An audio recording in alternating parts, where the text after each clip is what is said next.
welcome back to Middle-earth. It's good to have you here again. If you've been listening for a while, you already know this is our quiet corner of Arda, a place where the fires burn low, the world slows down, and the stories feel familiar. Tonight, we'll wander through ancient forests, forgotten kingdoms, and the long shadows of the Second and Third Age. No rush, no noise, just the lore of the Lord of the Rings, told gently, like it was always meant to be heard.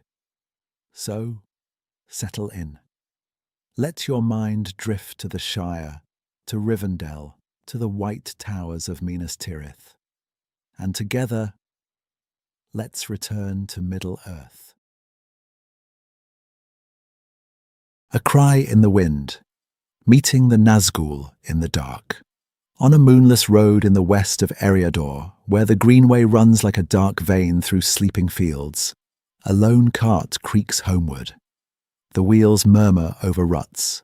An owl calls once from a hedgerow. Somewhere far off, a dog barks and falls silent. Then the night begins to listen to itself. The sounds fade, one by one, as if the world is holding its breath.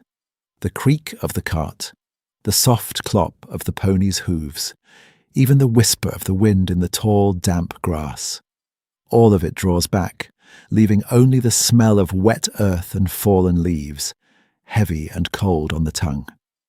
Out of the east comes a cry, thin, far away. Yet it threads through the air like a knife drawn slowly from a sheath. It is not loud, it does not need to be. It rises and falls higher than any horn, sharper than any hunting call, and with it, the night itself seems to recoil. You can almost feel that sound in your teeth. Dim the lights, get comfortable, and let's step together into that darkness. A farmer crouches in the ditch beside his cart, fingers digging into the mud. He does not remember climbing down. He does not remember deciding to hide. His body simply moved, the way an animal dives for cover when shadow passes overhead.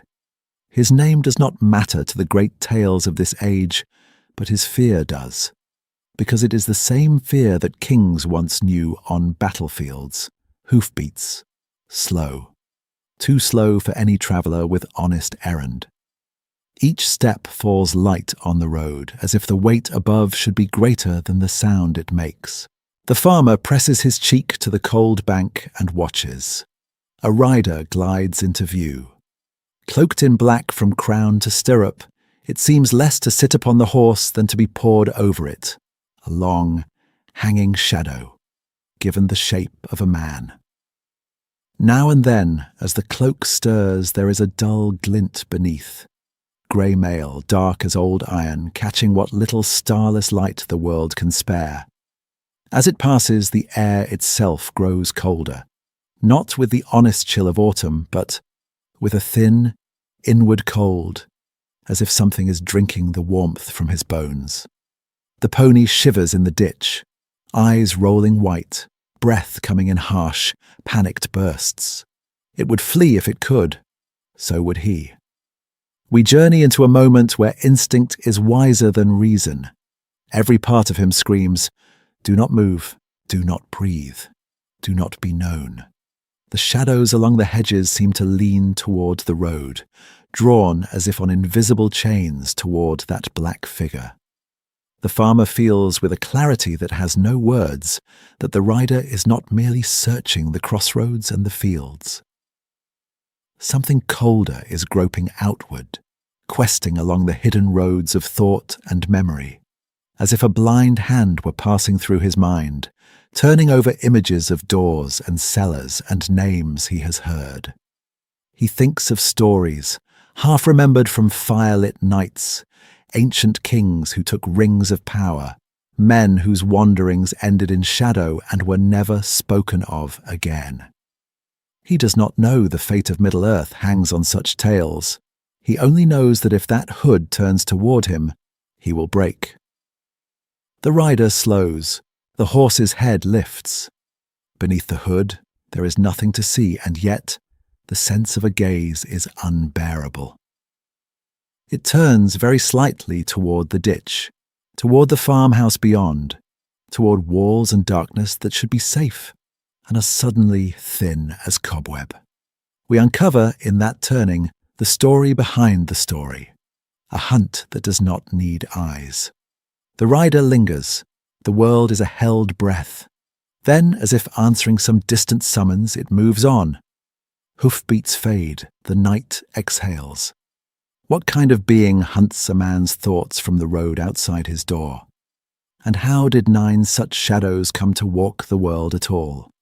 Tonight, in our deep dives into Middle-earth lore, we follow those hidden centuries, and we begin with the first cry on the wind, the name you dare not speak, revealing the ring-wraiths.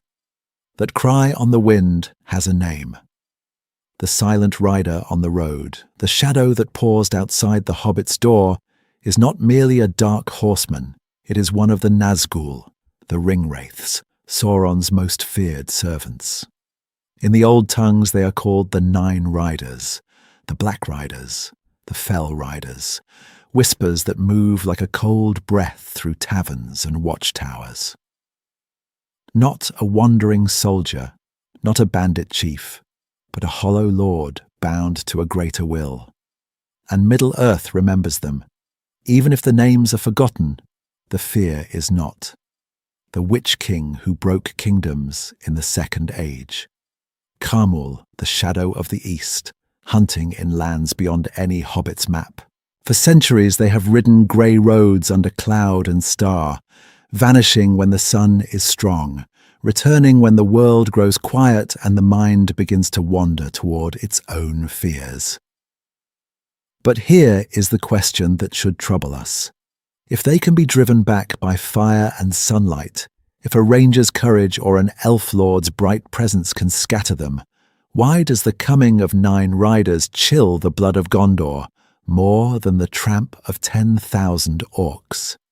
Why does a single horn call of the Witch King on the Pelennor weigh more heavily on men's hearts than the sight of siege towers and engines of war? To answer that, we journey into a deeper layer of the world, into the shadowed places between seen and unseen. The Nazgûl are not merely cloaked figures on horseback. They are beings half in this world and half in another, existing chiefly in the unseen realm, where the One Ring itself exerts its greatest power.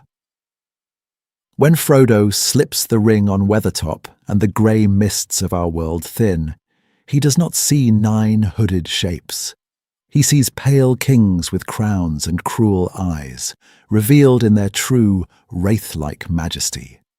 Their blades can pierce flesh, yes, but their greater weapons strike where no shield can reach. Terror that goes before them, breaking resolve before swords ever cross. The Black Breath, a spiritual poison that drags the mind toward despair and darkness, leaving even the brave cold, listless, unable to rise. Not a wound of the body alone, but an unmaking of will, a quiet theft of hope itself. So let me ask you directly. When you think of evil in Middle-earth, do you picture Sauron's burning eye over Barad-dûr, or the sound of hooves in the night outside your door?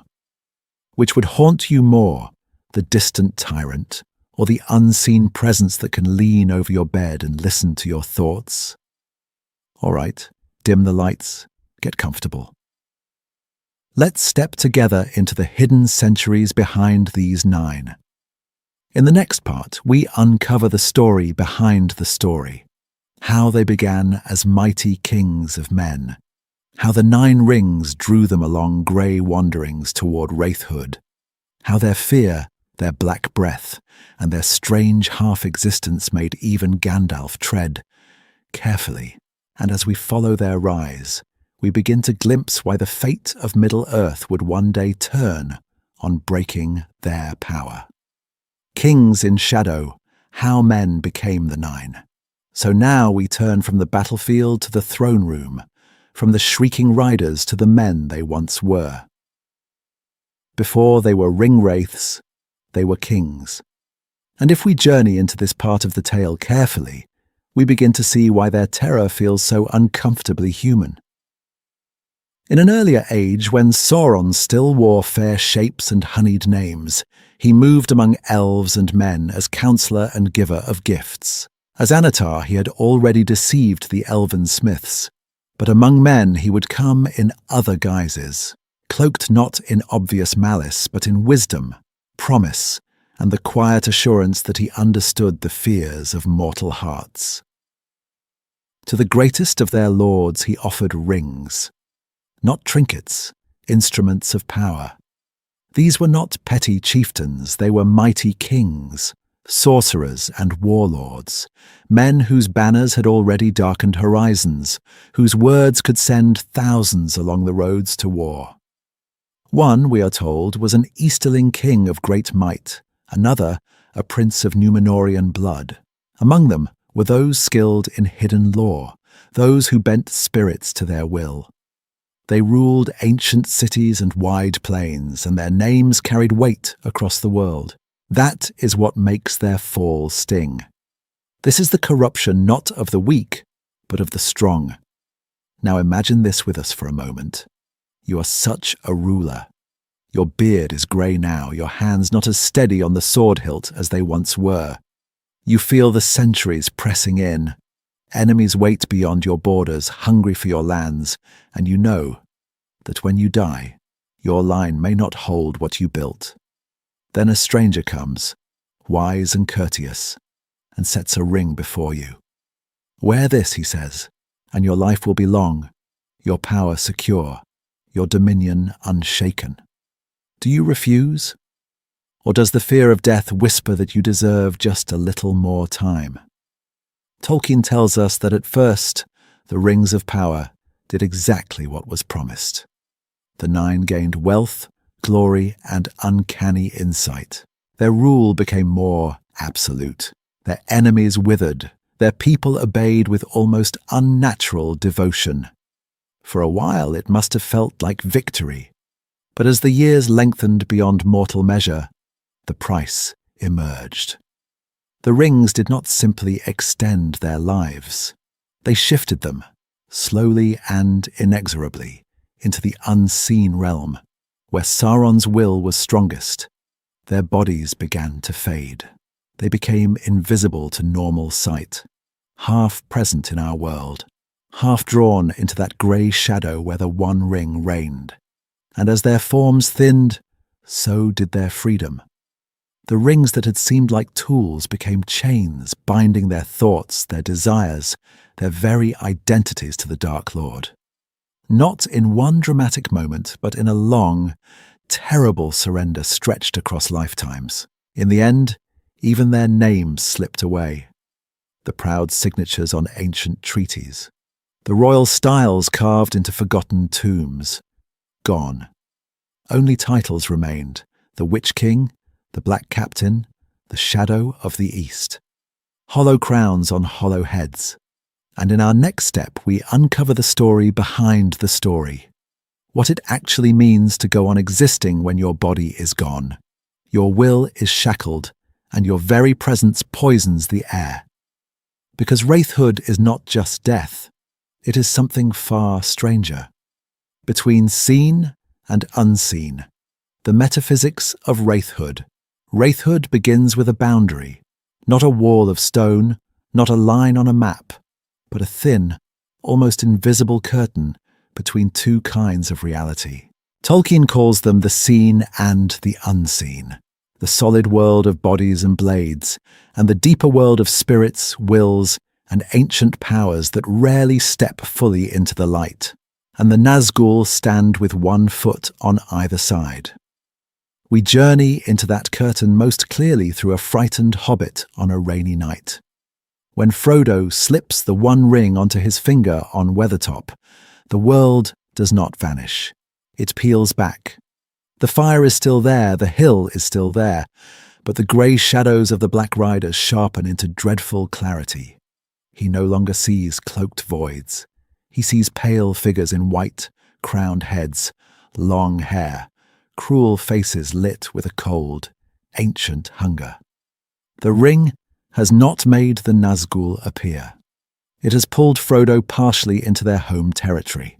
For the Nazgûl exist primarily in that unseen realm. To our mortal eyes, they are absence wrapped in black cloth, a negative space on horseback. To eyes behind the ring, they are kings still, in a twisted echo of their former glory. This is the story behind the story of their invisibility. They have not disappeared. They have been thinned, drawn out of the scene until only a shadow of their presence leaks through. Their true forms walk roads no mortal map can show. That half-existence grants them senses no ordinary hunter possesses. They do not merely track footprints in mud. They follow the pressure of a living soul upon the world. They can feel the ring not as an object, but as a blazing wound in the fabric of the unseen. Walls, darkness, distance. These are lesser barriers when you are listening for the cry of a spirit rather than the scuff of a boot. How do you hide from something that can smell your fear in the air and your despair in your heart? And when such beings come to blows, the terror deepens. A sword can strike their cloaks. An arrow can pierce the empty space where a ribcage should be. You can even wound the Witch King with an enchanted blade. But the Nazgûl's true being is anchored elsewhere, in that grey hinterland where Sauron's will holds them fast. You are not just fighting what you see, you are hacking at the shadow of a deeper presence. No wonder even the brave feel that their courage runs thin before contact is ever made. All right, dim the lights, get comfortable, because here the horror twists again. This strange durability is not freedom. It is a prison sentence. The Nine cannot die as men die, nor live as men live. They drift, unable to step fully back into the scene, unable to escape the unseen where Sauron's thought binds them.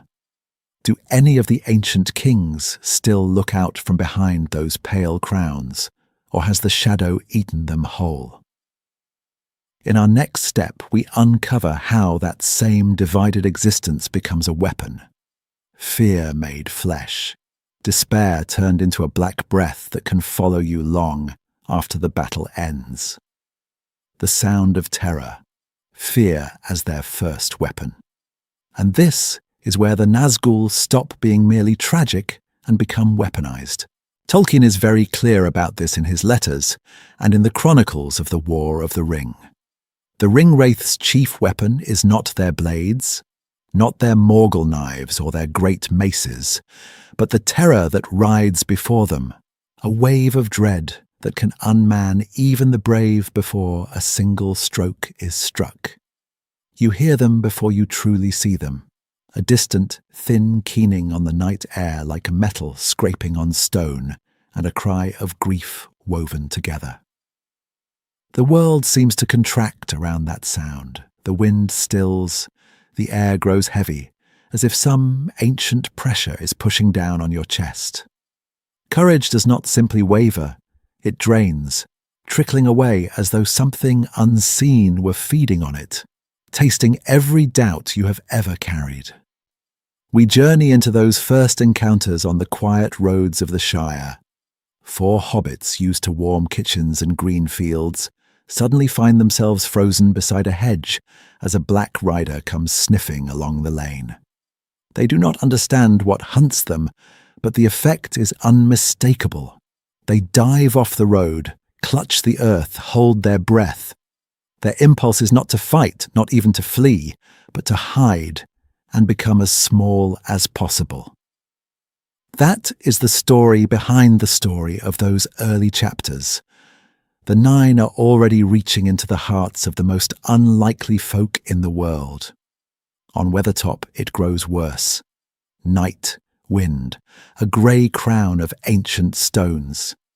The hobbits can barely move as the 5 wraiths advance, blades drawn, their pale forms looming in the unseen.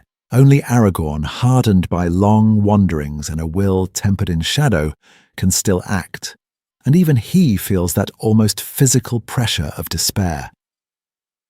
This is more than ordinary fright. It is a spiritual assault, a bending of the soul, magnifying every lonely thought, every memory of failure, whispering that resistance is not just dangerous, but pointless. And when the Witch King rides against Minas Tirith, we see that same power on a grand, terrible scale. The gates of the White City, ancient and proud, stand before him, yet many of the soldiers of Gondor cannot stand at all. At his coming they break and flee, casting down their weapons, though walls and numbers are still on their side. The fate of Middle-earth hangs on men who suddenly feel as helpless as children. All right, dim the lights, get comfortable, and imagine this. An enemy who does not need to touch you to make your own heart betray you. Who can strip away hope before you even see his face. What happens when that terror does not fade with the dawn, but lingers as a poison in the mind and in the very breath? In our next deep dives into Middle-earth lore, we uncover the Black Breath itself, and how it can follow you long after the screaming has stopped. The Black Breath. Poisoning hope itself. The Black Breath is where their terror becomes intimate. It is not the scream in the night sky, not the thunder of wings over a battlefield, but the quiet, choking weight that settles on the chest and will not lift. Tolkien is clear, this is not merely a foul stench or battlefield miasma. It is a spiritual and psychological poisoning, a shadow that seeps past armor and skin, reaching straight for the will. When the Nazgûl draw near, the world itself seems to dim. Colours drain, sounds muffle as if heard from the bottom of a well. Hearts pound, but strength leaks away. Those struck deepest by the Black Breath do not simply faint, they fall into a shadowed sleep, a grey half-life where despair whispers that waking is not worth the effort. We journey into that hidden dimension of their power when we follow the wounded of Minas Tirith after the Battle of the Pelennor Fields. In the houses of healing, the air is still. Men who never felt a blade lie motionless, faces pale, lips murmuring in fevered dreams. Merry, who helped strike down the Witch King, can barely lift his hand.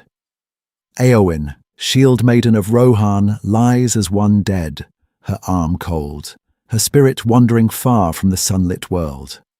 Around them, healers move softly, but herbs and ordinary skill are not enough. They have been touched by the Black Breath, and it is pulling them away. Then Aragorn comes, bearing Athelas. This is the story behind the story. Kingsfoil in water, yes, but also a will strong enough to call them back from that grey borderland. He bends over Merry, over Éowyn, and over Faramir, whose mind is drowning in images of fire and failure. The room fills with a clean fragrance, like rain on ancient roads, and slowly, painfully, their eyes open. The poison does not simply stop their lungs, it nearly extinguishes their desire to live. Aragorn's healing is not just physical. He rekindles the small, stubborn flame of wanting to go on. Symbolically, this is what makes the Nazgûl more than assassins. They do not only kill bodies, they erode the will to resist, turning living people into passive shells long before death. Their Black Breath is despair weaponized, the fate of Middle-earth compressed into a single suffocating sensation. Nothing you do matters, so why rise? Why fight? Why hope? And all of this is bound to their unseen nature. Existing half in that shadowed realm, they drag those near them toward it. When Frodo puts on the ring and sees them as pale kings, we uncover what they truly are. Beings whose very proximity tugs others across the veil, dimming joy, meaning, even colour. It is as if the world itself is being quietly unmade around them. Now, pause for a moment and bring this closer to home. Have you ever watched a panic attack steal the air from someone who is perfectly safe?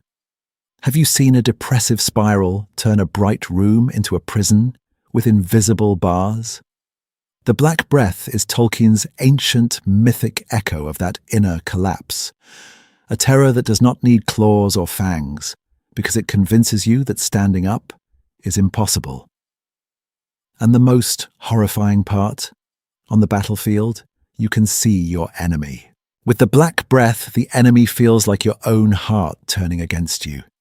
In the next section, we'll follow that trail into the unseen more directly and ask, what happens when a person doesn't just feel the Nazgûl's shadow, but begins to become like them?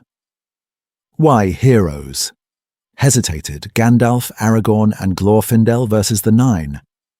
And on those roads, that question stops being theoretical, because the Nazgûl are not just a shadow you feel, they are riders you can hear, blades you can see, voices that can call your name in the dark. When they finally ride into the open story of the Lord of the Rings, we uncover something quietly terrifying. Middle-earth's greatest defenders do not treat them as mere monsters to be slain. Think of Gandalf. Not a mere wanderer, not simply a wise old man, but a Maya spirit from before the making of the world, bearing Narya, the Ring of Fire. And yet, on Weathertop, when he meets the Nine, there is no easy cinematic sweep of the staff that sends them fleeing forever. He holds them off with blazing light and fire, yes, but the fight is long and bitter. His horse is spent, he is driven from hill to hill, and when you trace his grey wanderings in the timeline, you realize he avoids a full confrontation whenever he can. If the Nazgûl were simple beasts of darkness, why does one of the ancient immortals tread so carefully around them? Then we come to Aragorn, still the ranger strider in the minds of 4 frightened hobbits. On that same hill, with only a sword and a few brands of fire, he charges the ringwraiths and scatters them. It feels heroic. It is heroic. But listen to his own words afterwards. Facing all 9 together in their full strength would be perilous even for him. Fire and courage can break their immediate onslaught, yet he knows that terror, repeated and coordinated, wears even the bravest down. One misstep, one Morgul blade finding its mark, and the fate of Middle-earth could tilt in a single heartbeat. And then Glorfindel, an elf lord out of the deep past, who once fought a Balrog in an earlier age and returned from the west with a power that shines in both seen and unseen.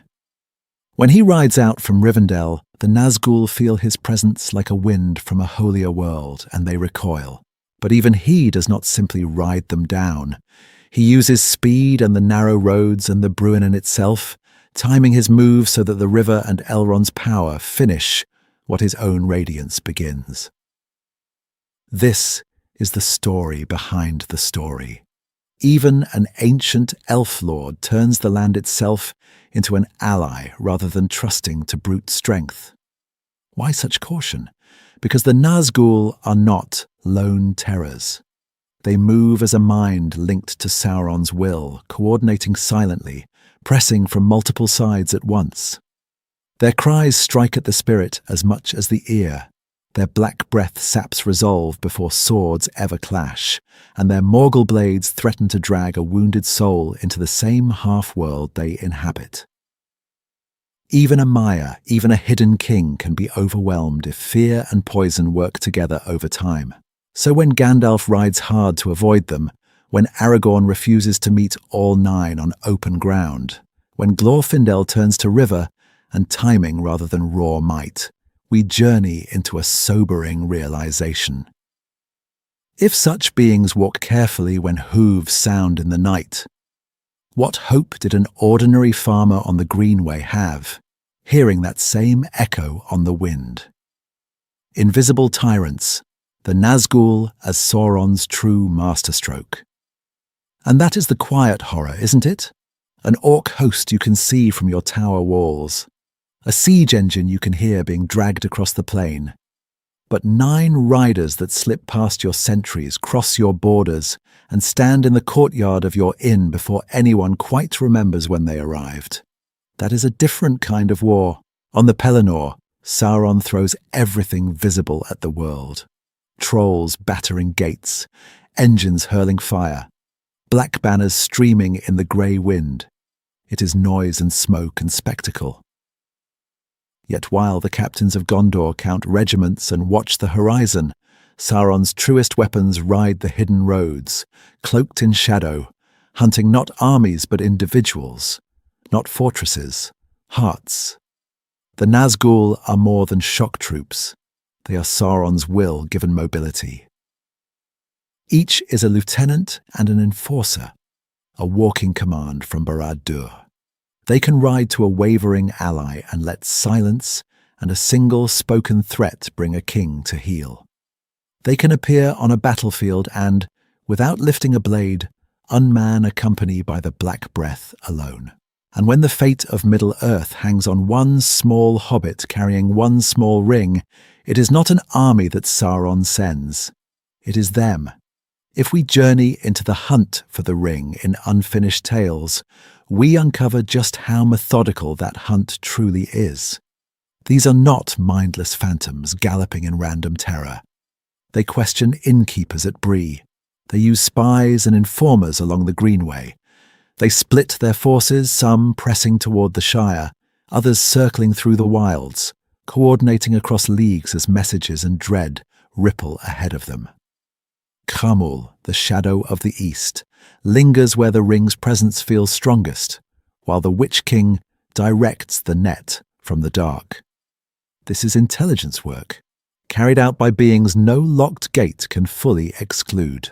And beneath it all lies a darker thought. We often speak of the One Ring as Sauron's supreme creation, the master weapon of that ancient age. But what if his most devastating achievement was the 9? 9 rings that took proud kings of men and stretched their lives into grey centuries until their bodies thinned, their wills hollowed, and they slipped almost entirely into the unseen realm. There they became invisible tyrants, half present in our world, yet able to sense what others cannot, to move where others dare not, their fear preceding them like a herald. So we arrive at a question, which truly chills you more: an eye blazing in a distant tower, or 9 unseen presences that can be at your gate by nightfall, calling your name, knowing your secrets, remembering your oaths. Dim the lights, get comfortable, because in the hidden centuries behind the War of the Ring, each of those 9 had a story. And when we step together into those forgotten identities, one of them may already feel disturbingly familiar. The Lord of the Nine, the Witch King unmasked. And among those 9 forgotten identities, one shadow towers above the rest. Not just a wraith among wraiths, a king among phantoms crowned in the dark. This is where we journey into the story behind the story and unmask the Lord of the Nine.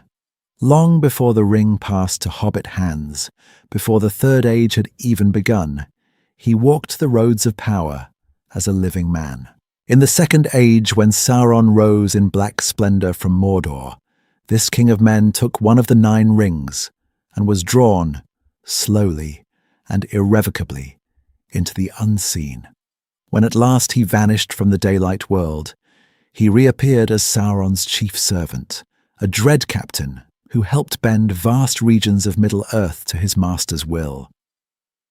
Not a mere enforcer, not simply a shrieking herald, but the right hand of the Dark Lord.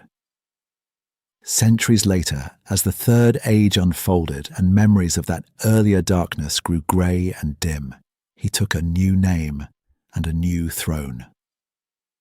In the cold, jagged north, he founded the realm of Angmar, a kingdom built as a weapon. For nearly 700 years he waged a slow, patient war against Arna, the northern Dúnedain. He did not simply hurl armies at their walls, he fractured their line, fanned rivalries, watched as the heirs of Elendil split into smaller, weaker realms, and then struck, again and again, until the last High King of the North fell beneath his assault.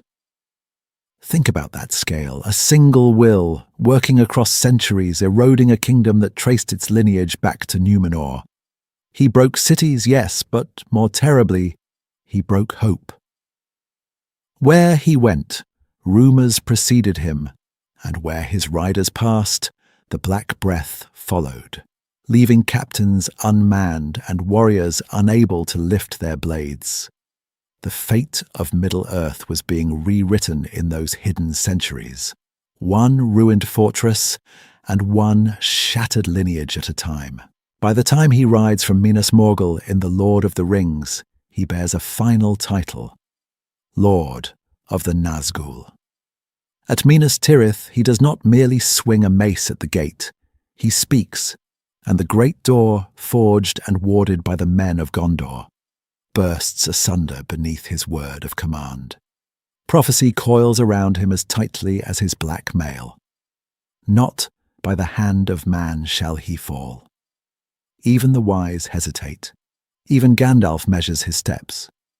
All right, dim the lights, get comfortable, because when we uncover this figure, we are not looking at a random monster encounter. We are looking at a strategist and warlord who commands orc legions and Haradrim, who sets ambushes at the fords of Bruinen, who adjusts his hunts when the ring slips beyond his grasp. Not a mindless terror, but a general who has learned over ages how men break. And yet, at the heart of all that shadow, there is still a crown, resting on an invisible head. There are still eyes, burning like coals in the grey void of his hood. When you gaze into that emptiness, when you imagine the king he once was, you have to ask, what remnants of the man, of the pride, of the ancient will to rule, still linger inside that darkness? And is that perhaps the most terrifying thing of all? The shadow of the East, Khamûl and the other 8. So if the Witch King is that lingering crown in the grey void, we have to remember, he is not alone. There are 8 other ruins standing in that circle of obedience. 8 other ancient wills that once moved armies and shaped the fate of Middle-earth. And among them, one shadow stands out, just enough for Tolkien to whisper a name. Khamûl. He is called the Shadow of the East, the Black Easterling, a wraith whose dominion leans not toward Gondor and Arna, but toward Rhûn, where the roads run out into half-known lands. When we journey into the hidden centuries between Sauron's first rise and his last, we can almost see him. A king of some eastern people, proud beneath a strange crown, taking a ring that promises power over rival tribes and caravans and city-states beyond the Sea of Rhûn. Not a puppet at first, a ruler, a man whose choices will echo long after his body is gone. Tolkien tells us that Khamûl has a particular gift, or perhaps a particular curse. He is especially keen in sensing the One Ring, most of all when it is near. That is why he rides among the black riders that sniff along the borders of the Shire, why he circles through Bree, pausing at doors and windows, as if listening for a heartbeat he can almost hear. At close range, his awareness sharpens. At a distance, it fails. So Sauron uses him like a hunting hound that must be brought near the scent before it can truly track. You can feel the horror of that, can't you? The idea that somewhere in the night there is a presence designed to notice you the moment you slip on the ring. And in that detail, we uncover the story behind the story. The 9 are not interchangeable silhouettes. Some were Númenórean lords, men of Westernesse, who once built shining harbours and high towers. Others, like Khamûl, were Eastern kings, steeped in different wars, different fears, different dreams of empire. When Sauron bound them, he did not erase those histories. He twisted them. He weaponized them. So one ring-wraith becomes a border governor, overseeing the grey leagues between Mordor and the east, fluent in the tongues of rune. Another becomes a field commander, remembering the great battles of the Second Age, leading hosts against Gondor's walls. Another becomes the terror of cities, the wraith of Minas Morgul, whose very presence turns a fair valley into a haunted gorge of corpse light. Their former crowns become invisible ranks within Sauron's order. All right, dim the lights, get comfortable for a moment and imagine a different scene. Not a battlefield. A council chamber in Barad-dûr. 9 chairs, 9 absences that still feel like weight. The Witch King presides in utter silence.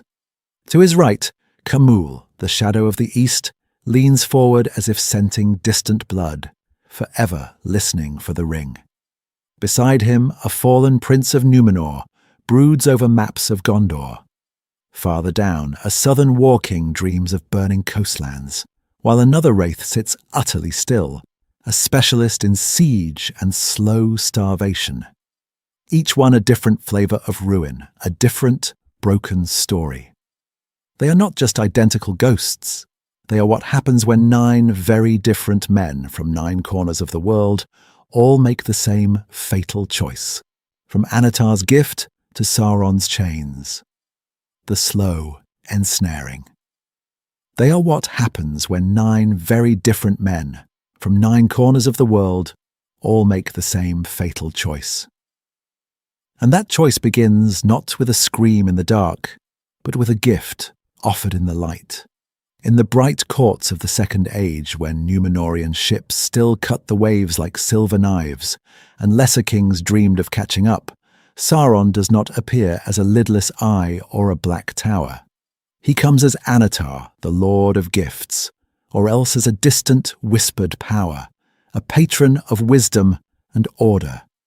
He holds out rings that shine with ancient craft, promising that the roads of their kingdoms will be safe, their granaries full, their banners feared.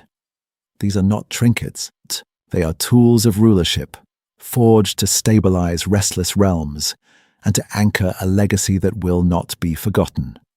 At first, they work. For a long time they work. Years pass, then decades, then full centuries, and the story behind the story looks like blessing. Border raiders vanish. Rebellions die before they begin. Plagues that should have ravaged whole provinces somehow falter at the gates. A southern war king finds his enemies inexplicably hesitant, their courage fraying at the edges. In the east, Khamûl's people whisper that their lord never seems to age, that his eyes see through lies and into the grey shadow of men's intentions. And for all this, he need only wear the ring that Anatar gave him, feel that cool weight on his hand, and accept the quiet admiration of a world that believes he has earned it. But power has a flavour, and this power begins to taste thin. The laughter of children in the courtyards grows distant. Food loses its savour. Colours drain, little by little, from the tapestry of the world. They find that when they remove the ring, they feel strangely naked, as if some essential sense has been muffled. So they wear it more often, then almost always. Have you ever clung to a tool or a habit because, without it, everything feels a little dimmer? The more they rely on the rings, the more the boundaries blur. They begin to slip, half seen at the edges of the unseen realm. Servants avert their eyes without knowing why. Horses shy from their master's touch. In mirrors, their reflections seem thinner, as if the glass is forgetting them. They still win wars. They still extend their lives beyond normal measure. But the victories feel hollow, echoing in halls that grow quieter each year. And then, one day, the balance simply tips. There is no thunderclap, no public catastrophe, just a final, private crossing of a hidden line. Their bodies become permanent shadows, invisible to ordinary sight, present most fully where mortal eyes cannot follow. The one ring far away on Sauron's hand tightens its claim. Their wills, stretched over centuries, snap into alignment with his. Names that once shook the world fade from song and record, until only Sauron remembers who they were. And even that memory is a weapon he can twist. All right, dim the lights, get comfortable, and ask yourself, if Anatar stood before you with one of the nine, promising power, long life, a kingdom secure under your hand, and only the faintest whisper of a warning, could you truly refuse, knowing only a shadow of what it would cost? Because next, we journey into what that cost actually looks like when the last traces of the man are burned away, and only the wraith remains. Trapped behind the veil. Are the Nazgûl still themselves?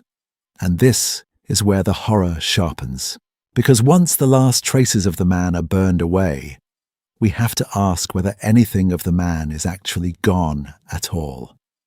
For centuries, the wise debate in whispers, are the Nazgûl merely Sauron's outstretched fingers, 9 shadows moving as one, or are they still in some hidden chamber of the soul, the kings who first slipped those rings onto their hands?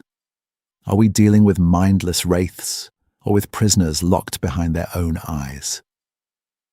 When we journey into this question, the terror of the Nazgûl becomes something quieter and far more chilling. On the surface, Tolkien is clear. The 9 are entirely enslaved, their wills under the one. They move when he commands, they strike where he points. Yet their actions in the story behind the story keep betraying traces of individuality. The Witch King is more than a puppet. He is a strategist, coordinating the siege of Minas Tirith, reading the movements of Gondor and Rohan like an ancient general who still remembers the roads of war.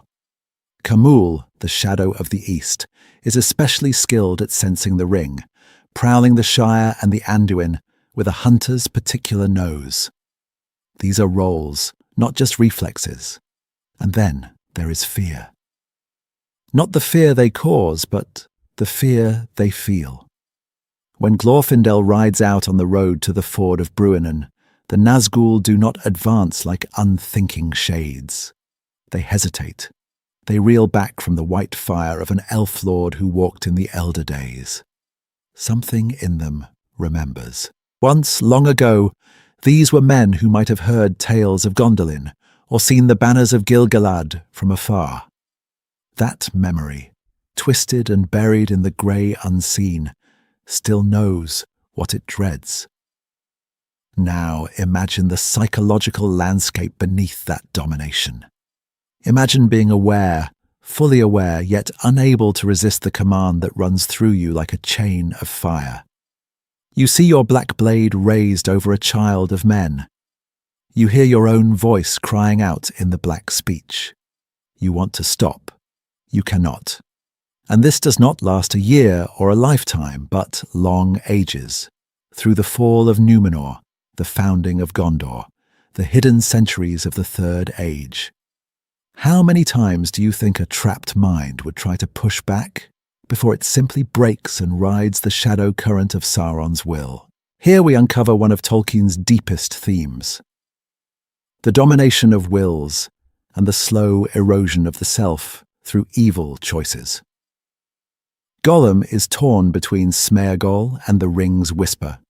Saruman begins as a wise counselor and ends as a voice that can only mimic power. The Nazgûl are this same tragedy, carried to its absolute end. Not merely tempted, not merely corrupted, but hollowed out, and yet, perhaps, still faintly conscious of what has been lost. So which vision is worse for the fate of Middle-earth? To be hunted by a mindless shadow, or by a trapped soul who still remembers sunlight on his own mortal face? And if that soul is still in there, what happens when the ring and Sauron himself finally fall? Dim the lights, get comfortable, because next we step together into that final unmasking and the last ride of the Nazgûl. Cold Open reframed, the night ride through the Shire. So when we said, dim the lights, get comfortable, this is the world we were really protecting. Not a battlefield. A lane in the Shire at the falling of evening. It is dusk, and the Shire is breathing out the last warmth of the day. Windows glow with soft yellow light. Pipe smoke curls in lazy ribbons above round doors. There is the smell of baking, fresh bread, maybe an apple tart cooling on a sill, and the small, homely sounds of a world that believes itself untouched by the great powers beyond its borders. A dog barks once half-heartedly. Someone laughs inside, a chair scrapes, a kettle sings. This is the age of second helpings and early bedtimes, not of ancient kings and cursed rings. Along the lane the road is simple, familiar. Cart ruts, hedges, a gate that always creaks in the same place. Hobbits walk here with bare feet and easy minds. They know the turnings of these roads the way they know the cupboards of their own kitchens. The fate of Middle-earth? That belongs in old tales, not in the soft earth under their toes. And then, at the edge of the Shire, something crosses an unseen line. The birds stop singing, not gradually, just gone, as if a hand has closed over the world's small music. A dog, trotting bold along a ditch, suddenly whimpers and backs away, tail between its legs, staring at nothing that you can see. The evening seems to stretch, and the road ahead, that friendly, winding strip of dust, feels longer than it did a moment ago, as if it does not quite wish to be walked. A black rider has come. He moves slowly, almost drifting, the great dark horse breathing hard, as if it has galloped much farther than this quiet lane can explain. The cloak is heavy, the hood deep, and where a face should be there is only an absence, a grey shadow under black cloth. He does not call out. He does not hail the hobbits in the fields. He simply stops, and the silence around him presses against the hedges. We journey into the very moment Tolkien gives us. A hobbit at the gate, pretending at nonchalance, is suddenly aware that his mouth has gone dry. He does not know why. He has heard no threat. Yet when that hollow voice comes, thin, sniffing, as if searching for a scent on the air, asking, "Baggins, is there a Baggins here?" Every instinct in him screams to flee. This is the story behind the story. The Nazgûl are not merely looking along the road, they are feeling along the hidden paths of memory. The rider's question is a hook, but the real search is deeper, an unseen pressure testing the hobbit's thoughts, his half-remembered gossip, the secrets of a village that has never imagined it had any. Why does he almost answer? Why does he almost betray a name he barely knows? Because the terror goes before the ringwraith like a scent on the wind. It seeps under doors and through curtains, violating a sanctuary that was never meant to host such darkness. All the cozy accumulation of centuries, warm windows, late harvests, forgotten legends, meets a fear that comes from beyond the visible world. And, for a moment, the Shire wavers. In that wavering is the whole war. Will the Nazgûl's unseen will reach in and turn simple folk into informers, or will some last stubborn courage hold? As we uncover their final ride, keep this lane in mind, because the same invisible hand that gropes through one hobbit's thoughts will later grope across an entire battlefield. So what happens when that hand finally meets the ring again? When the quiet lane becomes a storm-racked sky over Gondor's walls? That's where we journey next, into the last, shattering charge of the Nine. Hunt for the ring, relentless, intelligent predators. So what happens when that hand finally meets the ring again? When the quiet lane becomes a storm-racked sky over Gondor's walls? Before we watch that last charge, we need to follow an earlier hunt, along quieter roads, through hedgerows and inn-yards. Because the Nazgûl do not simply appear at Minas Tirith like a storm, they learn to hunt in the Shire's soft rain. Their mission begins in ignorance. Sauron knows the ring has left Gollum. He knows the name Baggins and a land called Shire, that is all.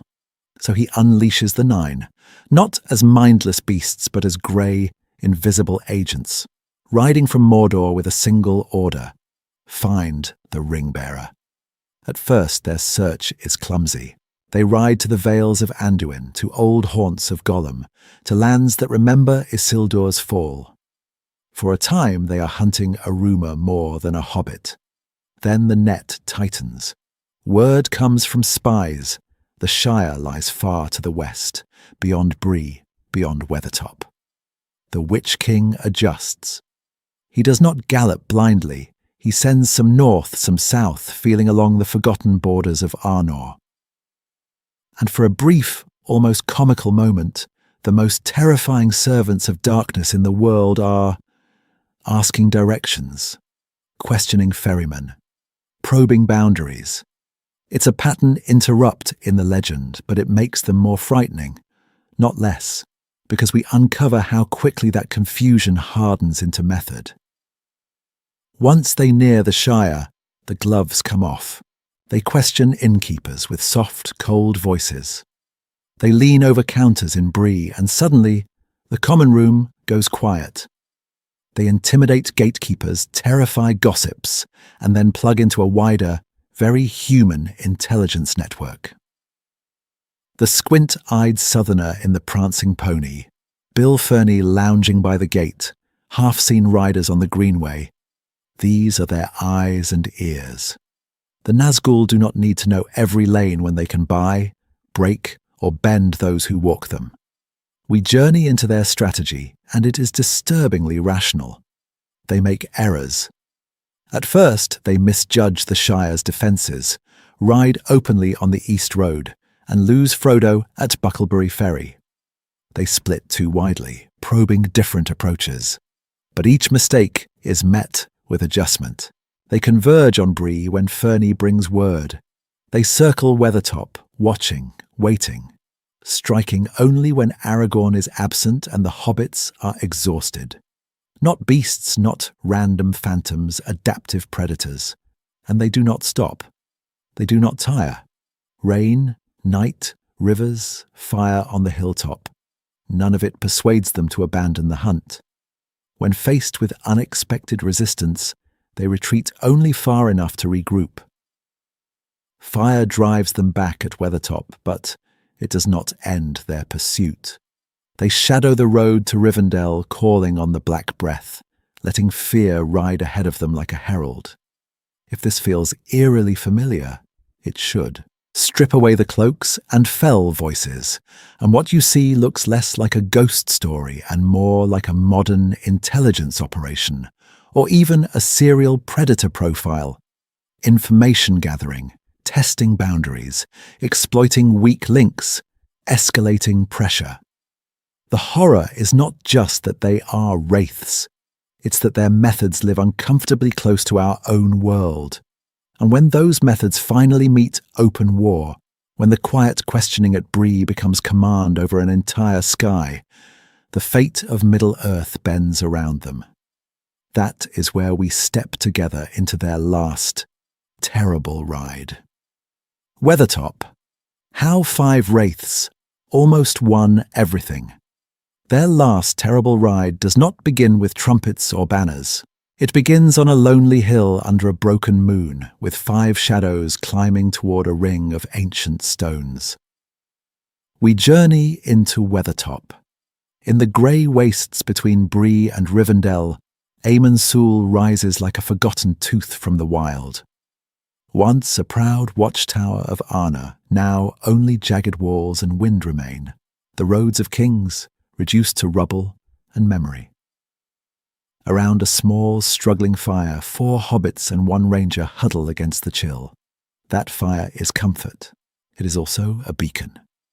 In the dark world of this late Third Age, any light draws the eye of things that hate it. Down below, The Nazgûl are already there. They do not rush. They surround. 5 riders, dismounted, black against black, move to encircle the hill, cutting off every path of flight long before a sword is drawn. This is the story behind the story. They are not merely hunting. They are herding, shaping the field so that fear has no exit. As they climb, they do not shout or clash steel. They advance in silence, letting the cold weight of their presence do the first work of wounding. And it does wound. Terror goes before them like a second, invisible host. The hobbits feel it as a suffocating dread, a pressure that steals breath and will. Even brave Sam falters. Merry and Pippin can barely stand. Fear is used as a scalpel here, not a hammer, peeling Frodo inward, isolating him from his friends until he feels horribly alone. Even with them only a few paces away. Have you noticed how quickly the company's courage collapses, as if some unseen hand is turning down the flame inside each heart? At the center of that ring of despair, the Witch King draws his weapon. The Morgul blade is not simply a knife dipped in poison. It is a fragment of the unseen realm made solid, forged for one purpose, to make more wraiths.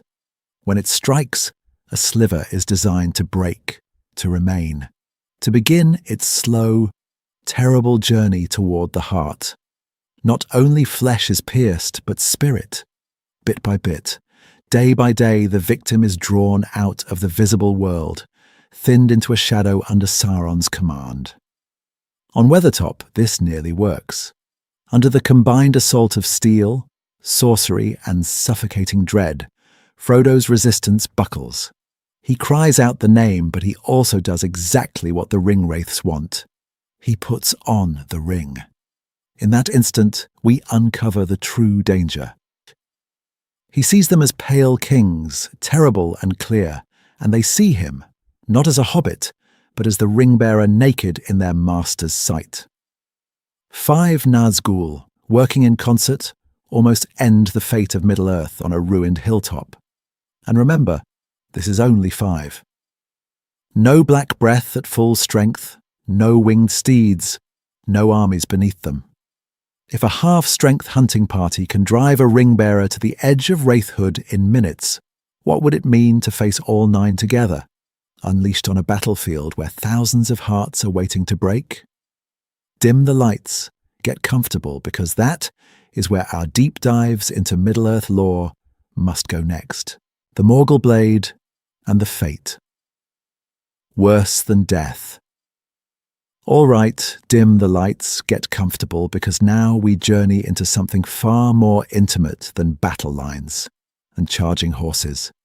We step away from the roar of armies and into the narrow world of a single heartbeat, a single wound, and the slow, grey unravelling of a soul.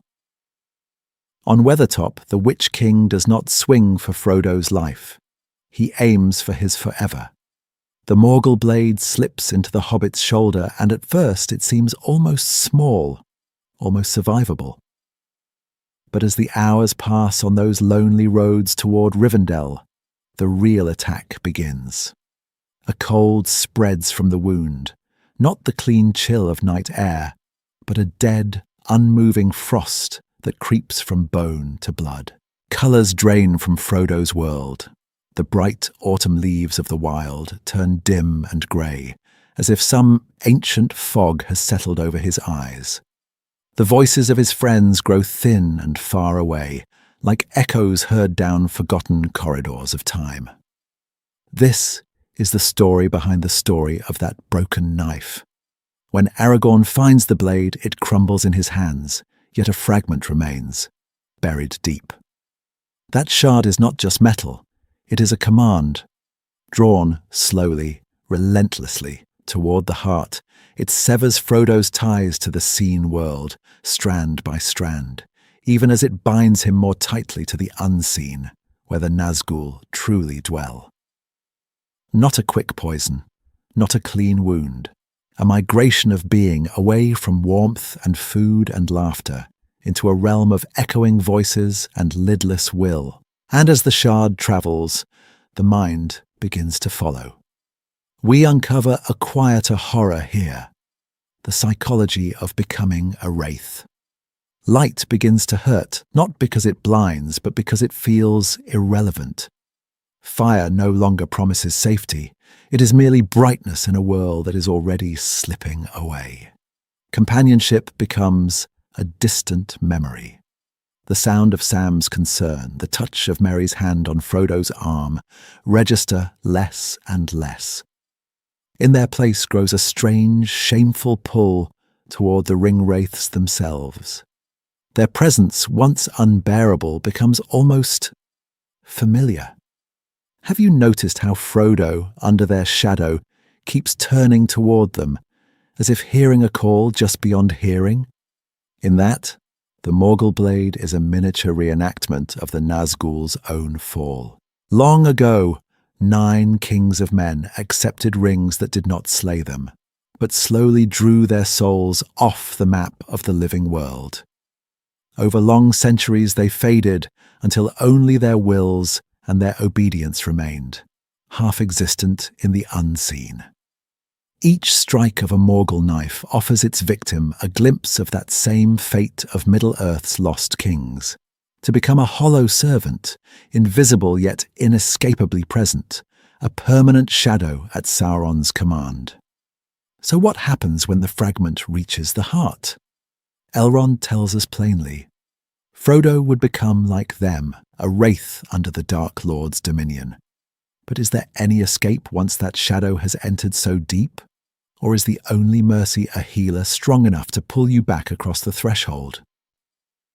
Let's step together into that question next, and ask what it truly costs to return from the very edge of wraithhood.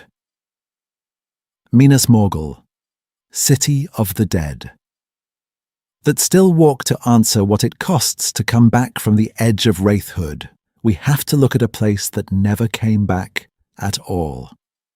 There is a city in this story that crossed that threshold and simply stayed there, half in the seen, half in the unseen, a monument to what the Nazgûl truly are. It hangs above a poisoned valley like a corpse-light lantern, Minas Morgul. In the dead hours of night, its glow is not warm like fire or steady like the stars. It is a pallid, sickly radiance, a greenish white that makes living skin look dead and dead stone look awake. The air around it stinks of rot and cold water left too long in a tomb. Walls lean like watching faces. Tower windows stare like lidless eyes. You have the sense as the grey clouds crawl past that the city is not only seen, but seeing, that every whisper in that valley is heard by something that does not sleep. But it was not always so. Once, in the early centuries of the Third Age, this was Minas Ithil, the Tower of the Moon, a fair stronghold of Gondor. Its white stones caught the silver light. Its fountains ran clear from the mountains. Its gardens climbed the slopes in ordered beauty. Isildur himself had dwelt there. This was a place of men who remembered the ancient West, a watchtower guarding the roads against Mordor. When the Nazgûl took it, they did not merely seize a fortress, they inverted a memory. They turned a beacon into a wound, and that wound spread. Under their long occupation, the Valley of the Morgul became a laboratory of despair. Once green slopes sagged into grey mud. The plants did not simply wither, they twisted, growing pale and swollen like things that had fed on poison too long. The river that ran below the city grew cold and milky, a water that seemed to leach colour from anything it touched. No birds sang, no ordinary beasts hunted there. The very air pressed down on the heart so that even a brave man, riding past in daylight, might find his courage thinning, his thoughts turning involuntarily to failure and death.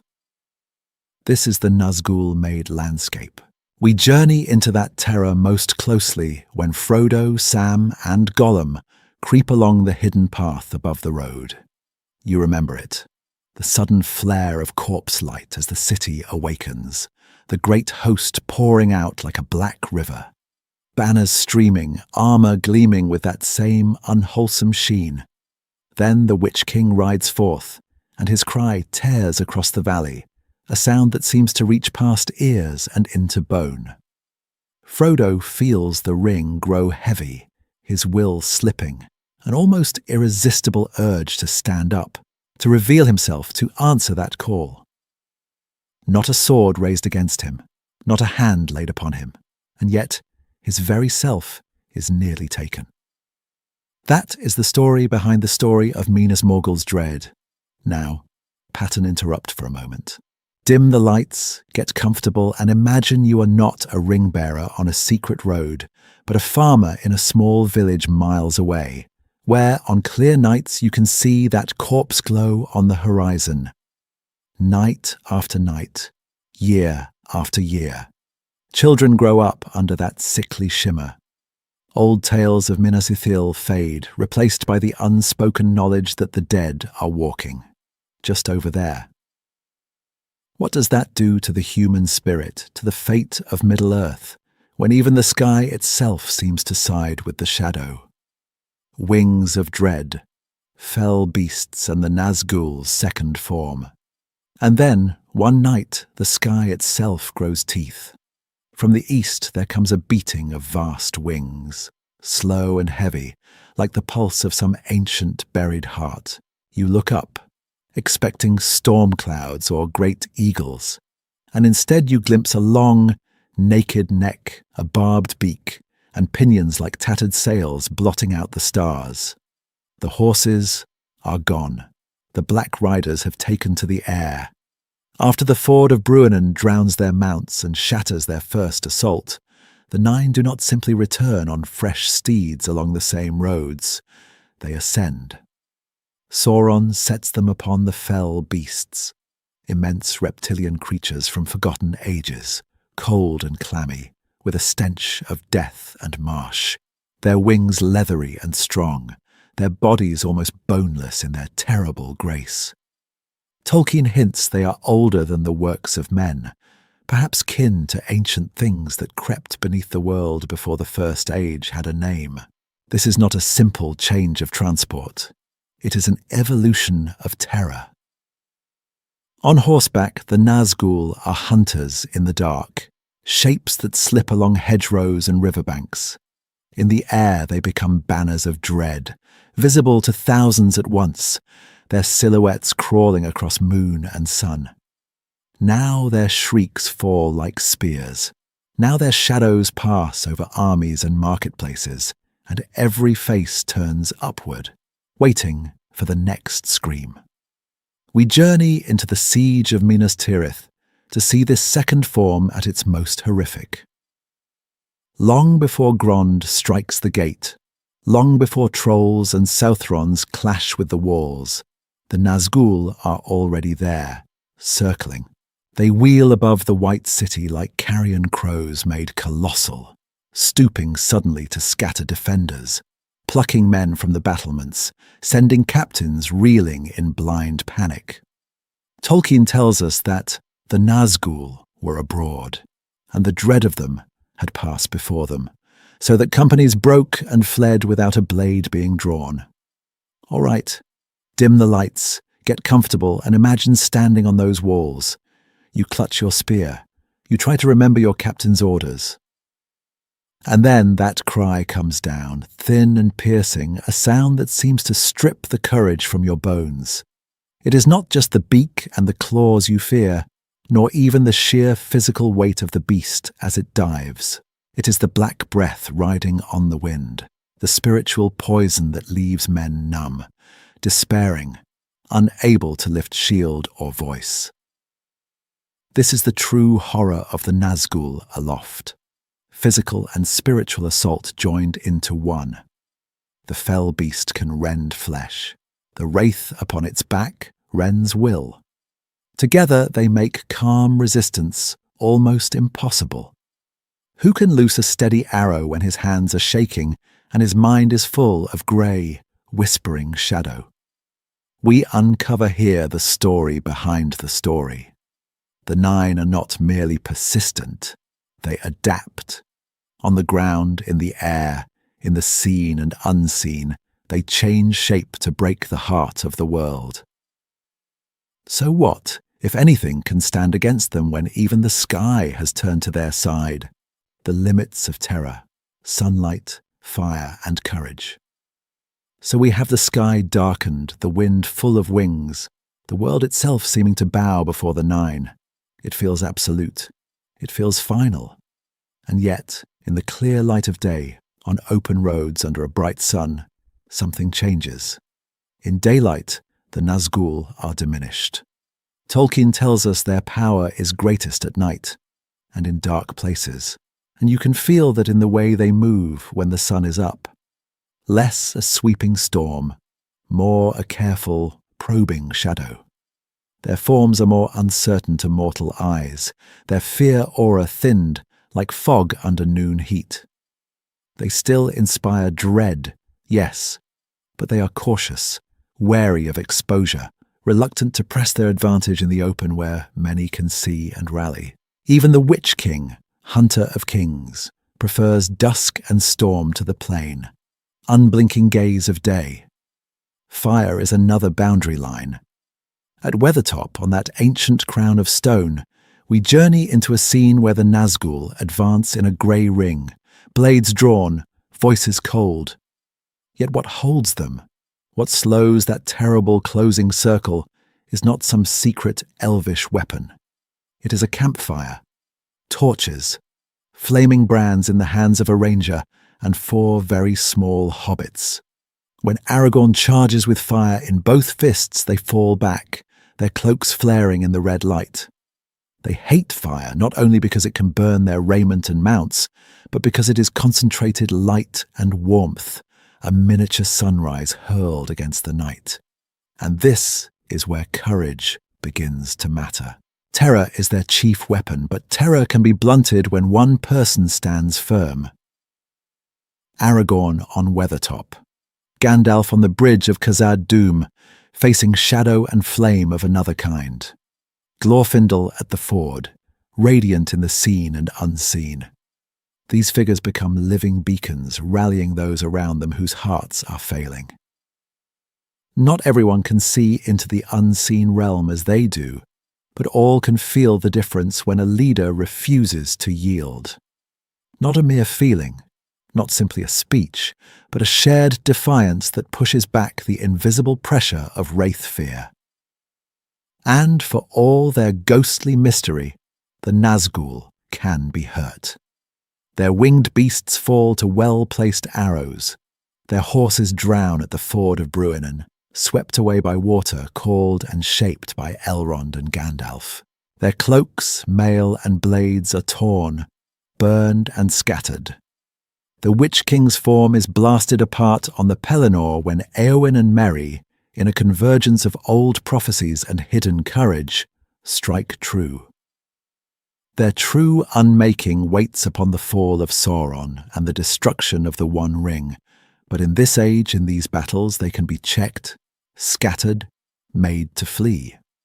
So if sunlight weakens them, if fire drives them back, if courage can rally hearts and even steel and water can break their bodies, why do they still feel so overwhelming?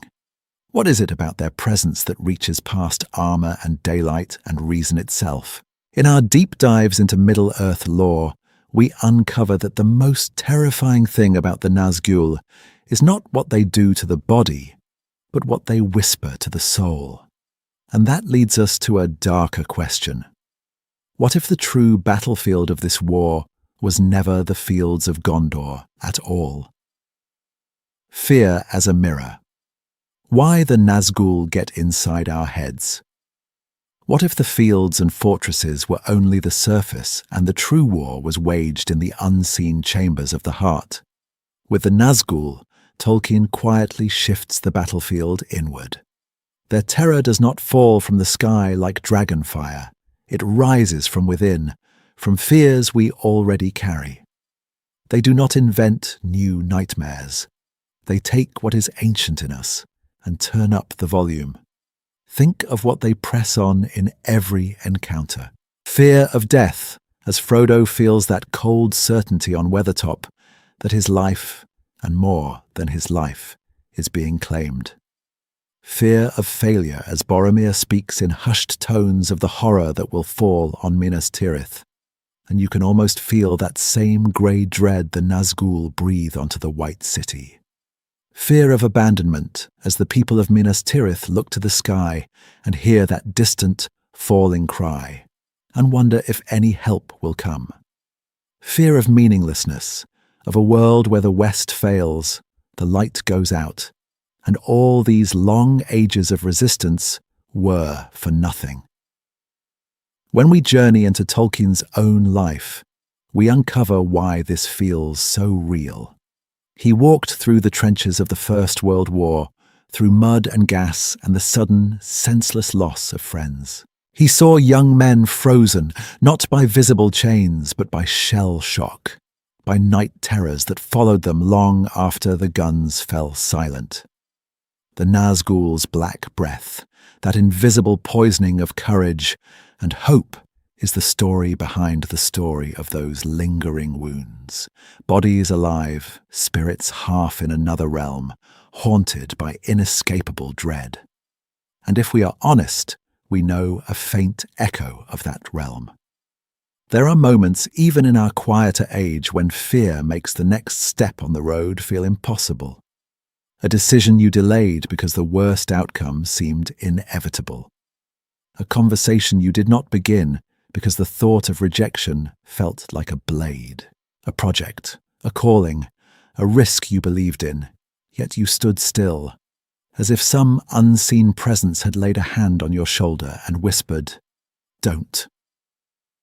That paralysis, that sense that the shadow inside is stronger than any light outside, is the same field on which the Nazgûl ride.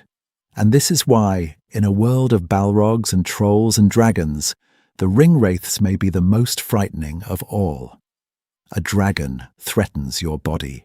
A troll threatens your bones. The Nazgûl weaponize the enemy already camped in your own mind. They do not merely frighten, they agree with your worst suspicions about yourself and the fate of Middle-earth. And then they shout those suspicions back at you in a voice like iron on stone. So, for a moment, let's step together into that fear. You are on a lonely road at dusk. The world is quiet, too quiet, and the light is thinning to that grey hour when shapes lose their edges. You hear a distant cry. Your first thought is not of courage, but of every failure you've tried to forget. The promise you broke, the moment you ran instead of stood. A whisper tells you that you will fail again, that your small life will not matter in the long centuries of this world. Your shoulders sag. You almost sit down in the dust. That is the instant when a Nazgûl becomes truly dangerous. Not when it draws its blade, but when your own doubts rise to greet it like old friends. And as we move deeper into their history, into the hidden centuries of their wanderings, we'll see how Sauron forged them precisely for that inner war. The Witch King at Minas Tirith, when a city's heart faltered. And now we journey into the night, when that inner war bursts outward, when one Nazgûl's will presses down on an entire city until its heart almost stops beating. The sky over Minas Tirith does not simply darken, it curdles. Day fades into a brown, sickly twilight as Sauron's clouds roll west, swallowing the sun. Far off, like a second, hidden heartbeat beneath the earth, the drums of Mordor begin to throb. Boom, pause, boom. Each stroke a promise that the ancient white city, proud through long ages of men, is about to be tested. And above it all, circling in slow, merciless orbits, the Nazgûl ride on their winged beasts, their thin cries falling like knives. You can almost feel your own shoulders tense, can't you? Just imagining that sound growing nearer. Tolkien tells us their greatest weapon is terror, and here we see it perfected. As the ringwraiths sweep low over the walls, seasoned soldiers clutch at their throats, hands tremble on spear shafts, archers forget to loose. The Black Breath is at work, not just fear, but a spiritual poisoning that drains courage, blurs the world, makes every hope feel foolish and far away. We uncover the story behind the story when we notice how few actually fall to their blades that night. The real casualties are in the mind. Then the Witch King himself comes. Not a mere captain, not simply another wraith, but Sauron's chief servant through long centuries, now revealed in full dread. He rides up to the great gate of Minas Tirith, as if to a formality. Torches gutter. Men on the battlements step back without knowing why. Some flee outright, abandoning posts they had sworn to hold until death. This is the moment when a city's heart falters. Only one figure moves toward him. Gandalf the White rides out alone, the light of his staff like a small star against that rolling shadow.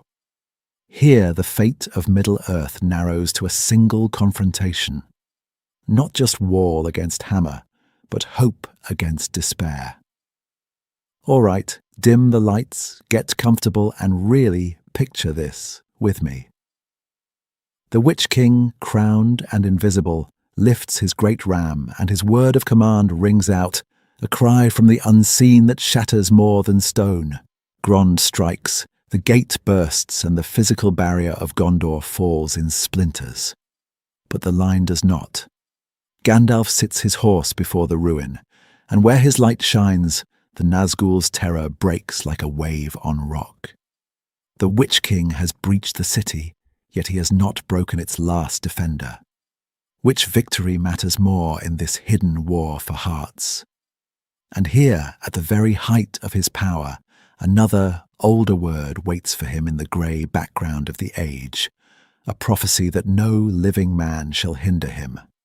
Let's step together into that doom next, and watch how a forgotten line of law unravels the mightiest of the nine. No living man, Éowyn, Merry, and the shattering of a shadow. And that doom does not wait in some distant age of prophecy. It rides out of the grey morning on the Pelennor fields, screaming on the wings of a fell beast. The walls of Minas Tirith are burning. The king of Rohan lies crushed beneath his horse. And, before the Lord of the Nazgûl, in a world that has forgotten its own older promises, stands a single small figure in white. She is Éowyn of Rohan, though he does not know it yet. To him, she is only a shield maiden, a speck before the ancient shadow that has walked centuries of war. He towers above her, iron crown on a helm without a visible head, a vast beaked monster hissing at his feet. He breaks her shield. He shatters her arm. The black breath rolls out like winter, and even the bravest warriors flee. Who could imagine that this is the moment when the terror of the Nine begins to crack? We uncover here the story behind the story, because this is not just a cool fight scene. Hanging over this encounter is that old grey word from the north. No living man shall hinder the Witch King. It is a line the enemy has grown confident in, a riddle he thinks already solved. Men have failed before him for an age. Why should this day be different? Yet Tolkien loves to take such prophecies and turn them sideways, not by breaking them, but by fulfilling them more deeply than pride expects. Do what you will, but I will hinder it, if I may. When Éowyn throws back her helm and cries, "I am no man," we journey into that deeper fulfillment. She is not a living man, but a woman who rides to war out of love for Theoden, out of a fierce refusal to abandon the one who showed her honour in a hidden, narrow life. Her courage is not born of power, but of devotion. That is one half of the blow that unmakes the Witch King. The other half comes from someone even smaller. Merry, the hobbit of the Shire, forgotten by Sauron's great designs, strikes from behind with a blade of Westernessy, wrought long ago by enemies of the Witch King's ancient kingdom. Not brute strength, not great sorcery, but a hobbit's trembling loyalty and a forgotten sword from the north pierce the unseen sinews that bind this wraith to the world. All right, dim the lights, get comfortable, because this is where the fate of Middle-earth tilts. Terror built on domination, on the contempt of women and the dismissal of hobbits, meets courage and humility and finds them stronger. The Nazgûl's greatest weapon has always been fear, the breaking of hearts before blades are drawn. Yet here the smallest hearts do not break. If the mightiest of the nine can fall to such hands, what does that tell us about the true nature of their power? And more unsettling still, if fear can fail here on this grey battlefield, where else might the hidden limits of the ring-wraiths be waiting to show through the cracks? The long war in the north, Angmar and the slow killing of a kingdom. If fear can fail on the Pelennor, then we have to ask, where did it once succeed so completely that an entire kingdom faded into legend? To answer that, we journey into the hidden centuries of the north, long before hobbits ever heard the word Nazgûl, to watch one ringwraith wage a war not just on armies, but on memory itself. In the grey, wind-torn wastes beyond the northern Etten moors, in a land that most maps leave blank, an ancient stronghold rises in the Third Age. Around the year 1300, a new power appears, Angmar. Its lord is nameless to most, a shadow king in iron and ice, but the wise recognize him.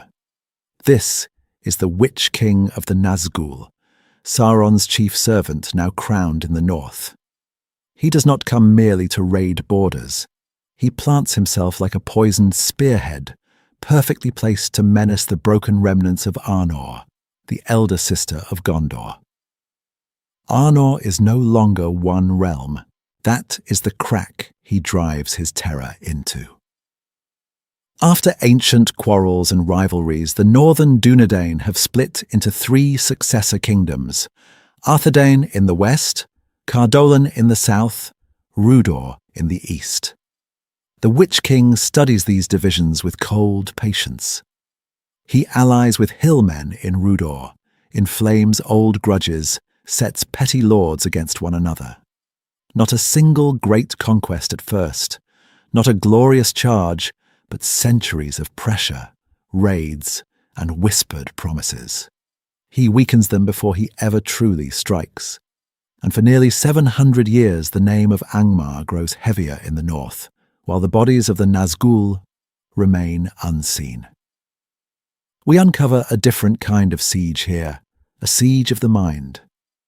Winter after winter, rumours drift down the roads like smoke. Children are warned not to speak of the Witch King after dark. Captains who have never seen his face still feel their courage fray when scouts whisper that his banner has been sighted.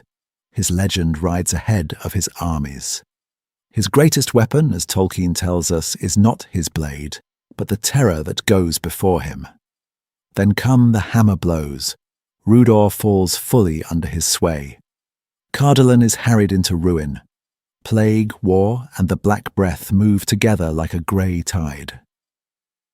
Arthedain stands last, proud and desperate, until Fornost itself is taken and the kings of the north are hunted down. When finally Angmar is broken by the combined wrath of Gondor and the elves, the victory is already hollow. The realm he came to kill is dead on its feet. All right, dim the lights, get comfortable, because here is the story behind the story. The Dúnedain of Arnor do not vanish. They thin.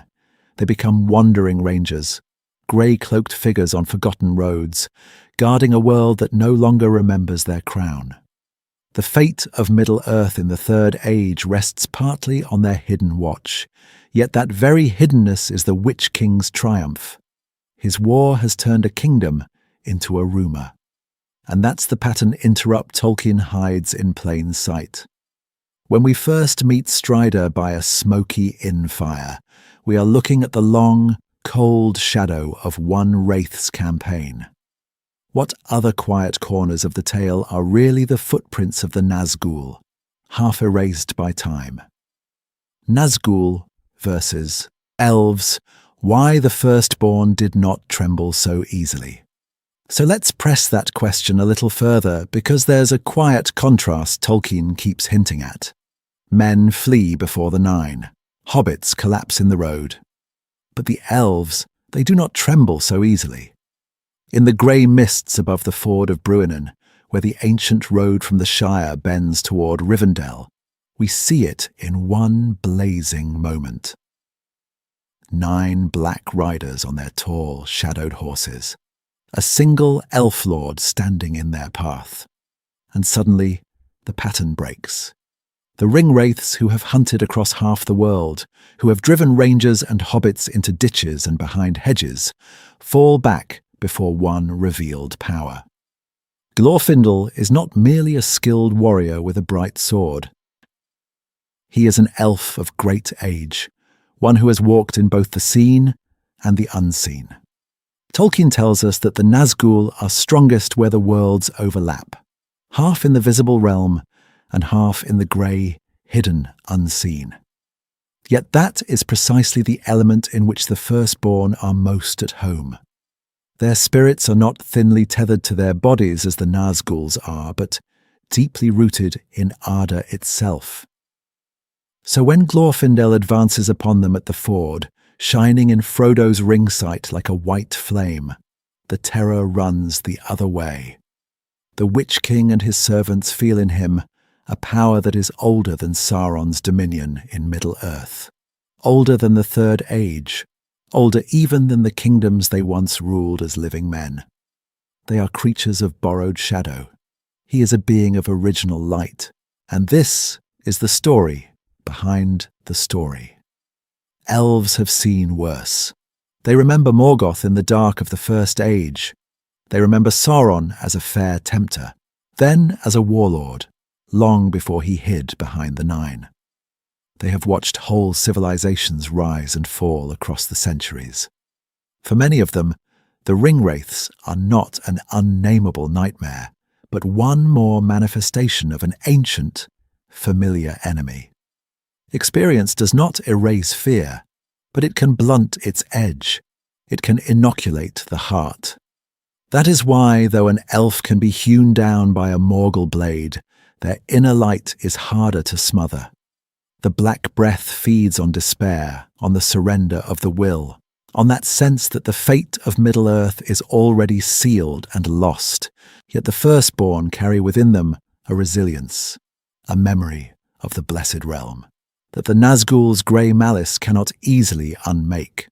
They are not invulnerable, only less easily broken. All right, dim the lights, get comfortable, because this contrast leaves us with a sharper, more unsettling question. If the elves can stand their ground in the shadow, why do men, the very race from which the Nine were first chosen, crumple so quickly before their former kings' echoing voices? That is where we journey into the deepest terror of the Nazgûl's design. Men and mortality. Why the Nazgûl terrify their own kind. Most, and here is the cruel irony, men were meant to be the least afraid of death. In Tolkien's legendarium, mortality is not a curse laid on the race of men, but a gift. The elves are bound to the world for as long as it endures, tied to its healing and its slow decay. Men, by contrast, are given the right to leave it, to pass beyond the circles of the world, to a fate even the wise cannot fully see. This gift of men is meant to be a doorway, not a trap, an end to weariness, not a terror in the night. But we journey into an age when that truth has been almost completely forgotten. Over long, grey centuries, as kingdoms rise and fall, Sauron whispers a different story behind the story. He teaches kings to envy elvish longevity, to resent their brief span of years, to see death not as a homecoming, but as annihilation. And into that wound he presses the 9 rings, not as mere ornaments, not as simple tokens of alliance, but as instruments that promise to delay the gift, to stretch life beyond its natural measure, to hold back the final step men were always meant to take. Those who took them were not fools in their own eyes. They were rulers, stewards of realms, men who told themselves that a longer life meant more time to guard their people and strengthen their thrones. Yet the longer they clung to that extended life, the thinner it became. Their bodies faded, their names slipped into shadow. Their wills, once strong, were braided into Sauron's own. What they gained was not immortality, but a half-existence in the unseen realm, an endless wandering without true arrival, a night without a dawn.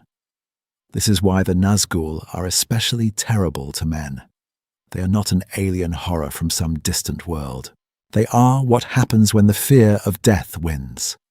When a king chooses domination over stewardship, power over humility, grasping over letting go. To stand before a ringwraith is, for a man, to see a possible future, your own face stripped of light, your own crown welded to a chain. It is also to feel the sting of betrayal. These were once protectors of cities, riders beneath bright banners. Now they ride again, but their banners are black, and their voices carry only commands learned in Barad-dûr. Notice how often men break first.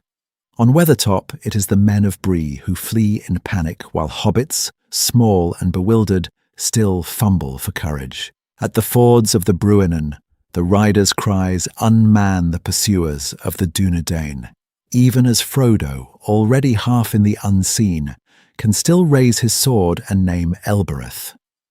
In Gondor, the Black Breath fells captains and soldiers by the hundreds, while a single hobbit and a shield maiden from a hidden northern hall walk shaking into the shadow of the Witch King himself. Elves endure because they know they cannot escape the world. Hobbits endure because they have never expected to master it. Men caught between longing for more years and dread of the dark are the most vulnerable to the 9, because the Nazgûl speak directly to that fracture in the human heart. All right, dim the lights, get comfortable, because this raises a final, unsettling question. If the Nazgûl are the visible consequence of fleeing the gift of men, what does it mean that they, too, finally pass into nothing under the fire of Mount Doom? In their end, we uncover a quiet answer about death, pity, and the fate of Middle-earth itself, and that is where we journey into next. Hobbits versus horror, small folk, quiet courage. And into that question of death and pity, another, quieter image steps in from the edge of the firelight. 4 small hobbits on a country lane, holding their breath while a ringwraith sniffs at the roots of a tree. No armies, no banners, just ordinary folk, shaking in the grass, already standing against an ancient terror. From the very first encounter on the road out of the Shire, the pattern is clear. The hobbit's instinct is to hide, to vanish into hedges and hollow spaces, to cling to the earth while the grey shadow of the Nazgûl passes above them. They are not fearless. They are terrified. And yet, when the hoofbeats fade, they get back up. They keep walking. Even as the Black Rider appears again and again, even as the world grows larger and darker with each mile, they do not turn back. That stubborn, almost provincial refusal to give up is the first hint that we are seeing the story behind the story of courage in this age. Why do they endure where greater hearts might break? Part of the answer lies in what hobbits love. They care for meals and gardens, for pipeweed and birthday presents, for warm kitchens and familiar roads. Their pleasures are small, grounded, and intensely present. They do not dream of thrones. They do not hunger for dominion. And so when the Nazgûl ride, bearing the echo of Sauron's ancient promises, power, glory, the bending of the world to one's will, there is less in the hobbit heart for that whisper to seize. They can be broken by fear, but they are far harder to seduce. We see this most painfully in Frodo. On Weathertop, the Witch King's Morgul blade does not simply wound his flesh. It tries to draw him into the unseen realm, to make him a lesser echo of the Nine. For weeks that shard journeys inward, promising cold release from pain, promising surrender. Yet Frodo resists, not by heroic speeches, but by clinging to small loyalties, to the Shire, to Bilbo, to the memory of simple meals under a round green door. His hobbit nature, anchored in the ordinary, and the unyielding care of Sam, Merry, and Pippin, form a ring of quiet light around him, even as the Nazgûl press him across the wild. And then, at the very height of the war, another hobbit steps into legend. On the Pelennor fields, Merry, small, half forgotten in the chaos of kings, drives an ancient Númenórean blade into the sinews of the Witch King's unseen form. That dagger, forged in a forgotten age against Angmar, breaks the ancient sorcery that shields him. Éowyn's stroke can then bring him down.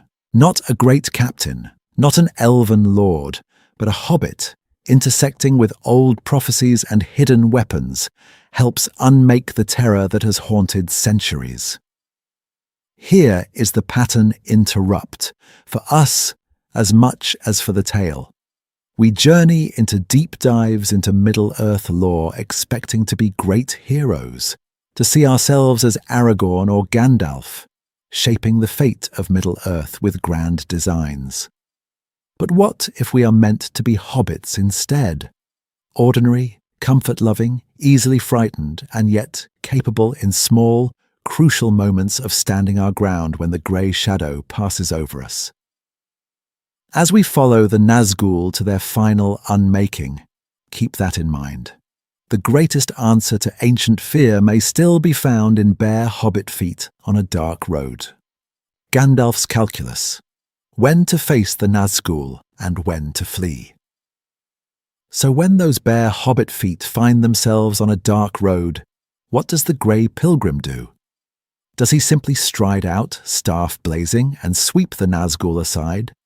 Or does even Gandalf the Grey, bearer of an elven ring and ancient spirit from beyond the world, measure his steps with care when the Nine draw near? On Weathertop, we journey into one of those measured moments. The hill is old, ringed with broken stones, a forgotten watchtower staring out over empty lands. Gandalf has been here before the hobbits, reading the roads, feeling the shadow gathering. When the Nazgûl close in, he does not wait to be surrounded. He turns the ruin itself into a beacon of defiance. Lightning in the sky, fire on the hill, white and red flames leaping so high that distant riders can see them.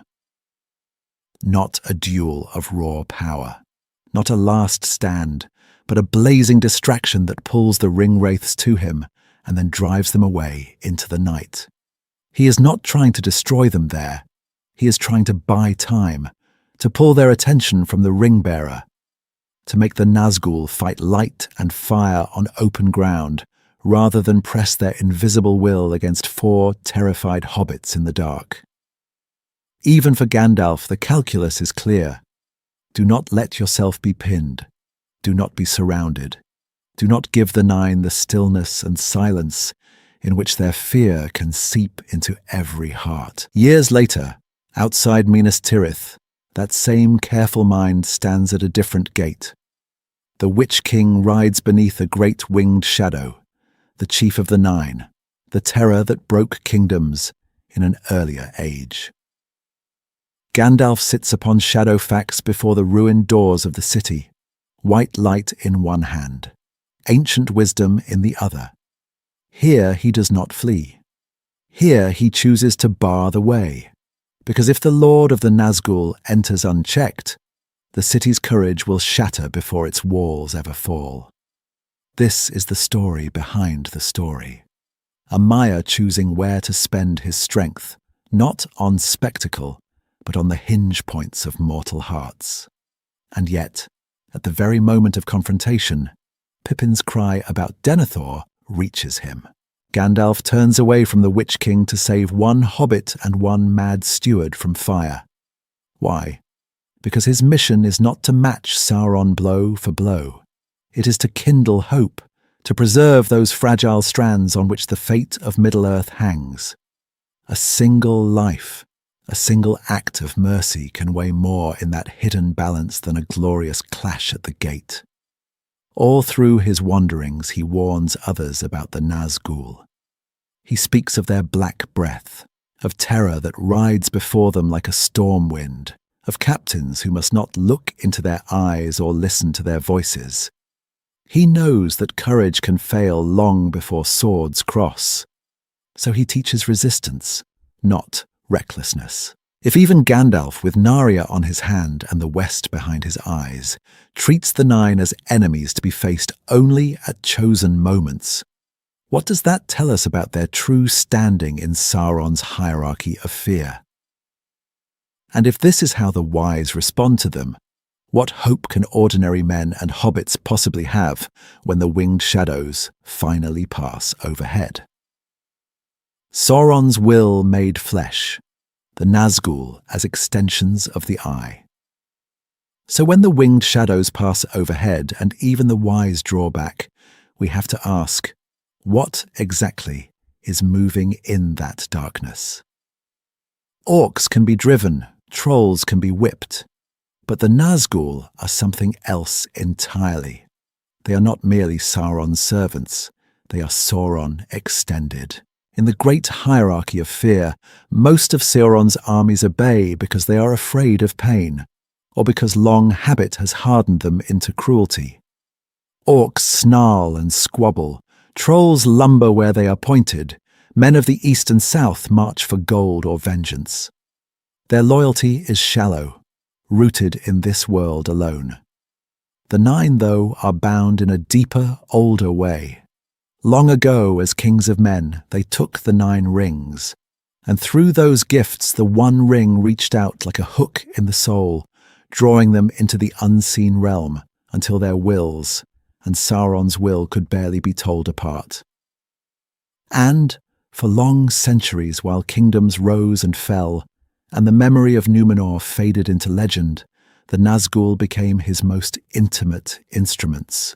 Not just captains, not just lieutenants, but channels through which his malice could flow. This is why Sauron trusts them with the tasks that cannot fail. Riding first when the One Ring stirs in the Shire, hunting with uncanny accuracy along forgotten roads, commanding Dol Guldur and Minas Morgul, standing at the heart of sieges where the fate of Middle-earth hangs in the balance. When Sauron needs a fortress held, a vassal cowed, or a rival among his own allies brought to heel, he does not send a horde. He sends 9. All right, dim the lights, get comfortable, because here we uncover the story behind the story of their obedience. They do not simply receive orders shouted across a battlefield. There is an almost telepathic nearness between the eye and its ringwraiths. We see it in their sudden redirection from the Shire to Bree, from Bree to Weathertop, from the ford of Bruinen back to Mordor, as if an invisible hand is constantly rearranging the pieces. They are not omniscient. They blunder. They are misled. Yet, they respond with frightening speed to Sauron's changing fears and hopes, adjusting their hunt as his attention shifts. And here is the most chilling thought. When a Nazgûl turns its hood toward you, when that empty crown of shadow bends close, it is not only a wraith that sees you. In some dim, focused way, Sauron himself is looking out. The vast, disembodied eye that searches the world from the Dark Tower is compressed into a single, personal encounter. A gaze that strips away pretense and courage until you feel as naked as Frodo on Weathertop, half in this age and half in the unseen. Let's step together into that terror for one last question. If the Nazgûl are Sauron's will made flesh, what happens to those hollow kings when the One Ring, the very source of that will, is finally unmade? The day the shadows screamed. The Nazgûl's final unmaking. When the end finally comes, it comes in two places at once, in the choking heat above the cracks of doom, and on the ashen plain before the Black Gate, where armies clash beneath a sky that feels more like a lid than a heaven. High over both, the Nazgûl are moving. At the Morannon, they wheel like a storm of crows around the captains of the West, their shrieks falling like knives into the hearts of men. Above the Fire Mountain, they spiral lower and lower, drawn by a single point of gravity. The ring on Frodo's hand. The same ancient lure that first pulled 9 proud kings down hidden roads into shadow. They are closing. They are almost there. And for one terrible breath, it feels as if the fate of Middle-earth is already sealed. Then the ring is unmade. Not thrown aside, not merely lost. Unmade in the very fire that first woke its malice. In that instant, the great Barad-dûr, whose foundations go back across ages of war and rebuilding, shudders from root to crown. The vast eye that has searched every road and valley wavers, stretches thin like a flame in a sudden wind, and collapses inward upon a darkness that has nothing left to hold it together. And the Nazgûl feel it. Their fell beasts falter mid-wing, those monstrous shapes that feared neither arrow nor flame. Something essential vanishes, as if the world itself has taken one step sideways and left them standing over a chasm. They were never merely riders on terrible mounts. They were extensions of a single will, and that will has just been torn out of the world. For a heartbeat, they hang there, black shapes against a red sky, as if the story behind the story has been yanked from beneath them. Then they begin to burn, not with ordinary fire, with unmaking. Their cloaks, their crowns, their mailed hands are only the faintest grey skin over the true wraith forms that have haunted the unseen realm for centuries. Now that half-existence is stripped bare. The 9 who once strode as kings of men are revealed only as thin, screaming silhouettes as the power that bound them. Ring to master, master to servant, snaps like a rotten chain. One by one, in a few shuddering heartbeats, they unravel into ash and empty air. Think of that. 1,000 years of dread, dissolved between one breath and the next. We journey into many long wanderings in these deep dives into Middle-earth lore, but their ending is brutally swift. No last stand. No redemption. Only 9 shadows burning out above a collapsing tower, their terror ending in silence. And far away, in a green land that has forgotten the very word, Nazgûl, no one hears it. In the Shire, a kettle whistles. A child laughs in a sunlit lane. All right, dim the lights, get comfortable for a moment and hold that contrast in your mind. While the world ends in fire at Mordor's edge, the hobbits of the West go on planting, smoking, telling stories, never knowing that the last screams of the ringwraiths have already blown away on a wind they will never feel. Not invincible, still terrifying. Understanding their true power level. And that silence at the end, that empty wind over Mordor, is our reminder that the Nazgûl can be ended. They scream, they burn, they fall. This is important, because if we journey into their legend only imagining them as invincible shadows, we miss the real nature of their terror. The world of Middle-earth learns slowly and at great cost that they have cracks in their darkness. Sunlight weakens them. In full day they are cautious, less bold, their forms more easily perceived and resisted.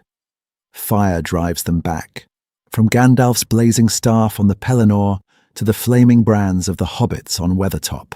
Strong leadership can rally hearts against them, as when Aragorn stands tall on the road and the riders of Rohan close ranks despite the chill in their bones. Elvish power cuts through their grey veil entirely. Glorfindel on the bridge, Elrond's flood at the ford, the unseen strength of those who still remember the elder days. We uncover, again and again, that they can be scattered, driven off, made to retreat, howling into the night. They are not stone, they are not steel. They are will, and will can be broken. Yet this is where the story behind the story becomes unnerving, because their true strength was never in armor or blade. Their power is in the mind, in the spirit, in that slow, suffocating assault on the will to resist. Tolkien tells us their greatest weapon is not their swords, but the terror that goes before them, an ancient dread that seeps into the marrow. The Black Breath does not just knock a warrior senseless, it poisons hope itself, leaving a grey sickness, a forgotten despair that lingers long after the battle. How do you swing a sword when your own heart is whispering that nothing you do matters? So even when the battle is, on paper, winnable, their presence makes it feel already lost. A company that could, by all reason, hold a gate, wavers when that thin, dead voice cries from the dark. Horses rear, hands shake, commanders hesitate. And while the Nazgûl are pressing on the soul, ordinary orcs suddenly fight like a rising tide, emboldened by the collapse they see in their enemies' eyes. This is how 9 unseen kings nearly change the fate of Middle-earth. Not by single combat, but by multiplying every other shadow around them. When they ride with Sauron's armies, courage bleeds away before the first arrow flies. When they hunt alone, like Hamel in the east, they turn villages and roads into places of whispered dread. All right, dim the lights, get comfortable and ask with us. If these enemies can be beaten yet feel unstoppable, what does that say about the War of the Ring itself? Because now that we've traced their true power level, we have to ask one more question. How different do Gandalf's plans, Aragorn's choices, and Frodo's quiet wanderings look when we realize they were not just fighting armies, but the slow death of courage across an entire age? Rereading the journey, the Nazgûl's shadow over the Fellowship. So now, when we look back at the Fellowship's path, we can't just see brave travelers on ancient roads. We have to see a shadow walking with them. From the very first step out of the Shire, the 9 are there, pressing on the story behind the story. Think of those early chapters. A few hobbits, a secret errand, a quiet slip out of Hobbiton. On the surface, it's almost cozy. But then, a black rider appears on the lane, sniffing the air, its cloaked form bending down toward the hedge where Frodo hides. No name, no clear face, just a mounted shape, and a feeling that something older and colder than the Shire has come hunting. That simple walk becomes a flight, with the ring tugging at Frodo's mind and the sound of hooves turning every bend in the road into a question. Will courage hold, or will terror make him put the ring on? And when he finally does, at the ford of Bruinen, we uncover how close the fate of Middle-earth comes to ending in a single heartbeat. Frodo is wounded, fading into the unseen, barely able to stay in the saddle. The Nazgûl advance, calm, implacable, their horses unafraid of the river. They call to him, command him, almost own him. One more faltering step, one more moment of despair, and the ring could pass into their hands before the Council of Elrond ever meets, before the Fellowship ever forms. The flood that sweeps them away is not just a triumph, it is a narrow escape from an age of unending shadow. Then, notice the silence. In Moria there is a Balrog, orcs, drums in the deep. In Lothlorien there is ancient gold and grey, a hidden world under leaves and starlight. But there are no Nazgûl. Their absence is like negative space on a painting. We journey into those caverns and woods and feel something different in our own chests. The Fellowship can breathe. Not because danger is gone, but because that specific, suffocating terror is held at bay. Moria is deadly. Yet it is not that cold, invisible pressure that unmans the will. Lorien is perilous and beautiful, but it is not haunted by the Black Breath. When they return, they come from above. Over Rohan and then Gondor, the Nazgûl ride the skies, and every battle changes. Men who could face spears and siege towers with steady hands now break at a distant cry. Horses rear, captains falter. The Witch King's shadow falls over the fields, and suddenly the question is not just who has more soldiers, but who can still remember courage when the world itself seems to recoil. So if we reread the journey with their presence and their absence in mind, the War of the Ring becomes a rhythm of suffocation and breath, of creeping dread and brief, hard-won clearings of light. And that raises one last unsettling question for us to carry forward. If you took the Nazgûl out of this age entirely, would it still feel like the same war? Or would we discover that something essential and far more frightening than open battle had gone missing from the tale? Story behind the story. How the Nine shape. Middle-earth's history. So when we ask whether this would still feel like the same war, we have to widen the frame because the Nazgûl are not just 9 riders on a night road. They are 9 centuries-long pressures on the map itself. They do not merely appear in the War of the Ring. They are the reason the world looks the way it does when Frodo ever leaves the Shire. In the grey mists after Númenor's drowning, when its heirs carve out Arna in the north and Gondor in the south, men still stand tall. The Dúnedain are many, their cities bright, their memory of the ancient West not yet faded. And then, quietly at first, the 9 begin to work. The Witch King does not charge out of Mordor waving a banner. He seeps into history, founding Angmar in the far north, turning cold hills and forgotten passes into a kingdom of calculated ruin. For nearly 7 centuries he wages a slow, methodical war. Not a war of great pitched battles only, but of broken alliances, poisoned kings, and fear along the roads. Arna fractures into 3 weaker realms. Trade falters. Messengers do not arrive. By the time Angmar finally crushes Arthedain and burns Fornost, the northern kingdom of Númenor's heirs is not overthrown in a day. It is the last stone in a wall the Nazgûl have been dismantling for generations. And in the south, the pattern echoes. While Gondor still shines, the ringwraiths work like a long, grey tide. They help Sauron break Osgiliath. They take Minas Ithil, a fair tower of the moon, and turn it into Minas Morgul, a well of dread that bleeds poison into Ithilien, and the very air of the Ethel Duath. For 1,000 years that valley is not just an enemy fortress, it is a wound in the world. Who settles near it? Who sends caravans past it? Who does not whisper when its sickly light flares against the clouds? And for 2,000 years before a hobbit named Frodo ever holds the One Ring, the Nazgûl will walk roads no map can fully show, hollowing out the strength of men, scattering the Dúnedain into wandering rangers, turning once living cities into haunted ruins that travellers skirt with a shiver. The fear of Mordor, the sense that the East is a place of shadows and forgotten horrors, is not abstract theology.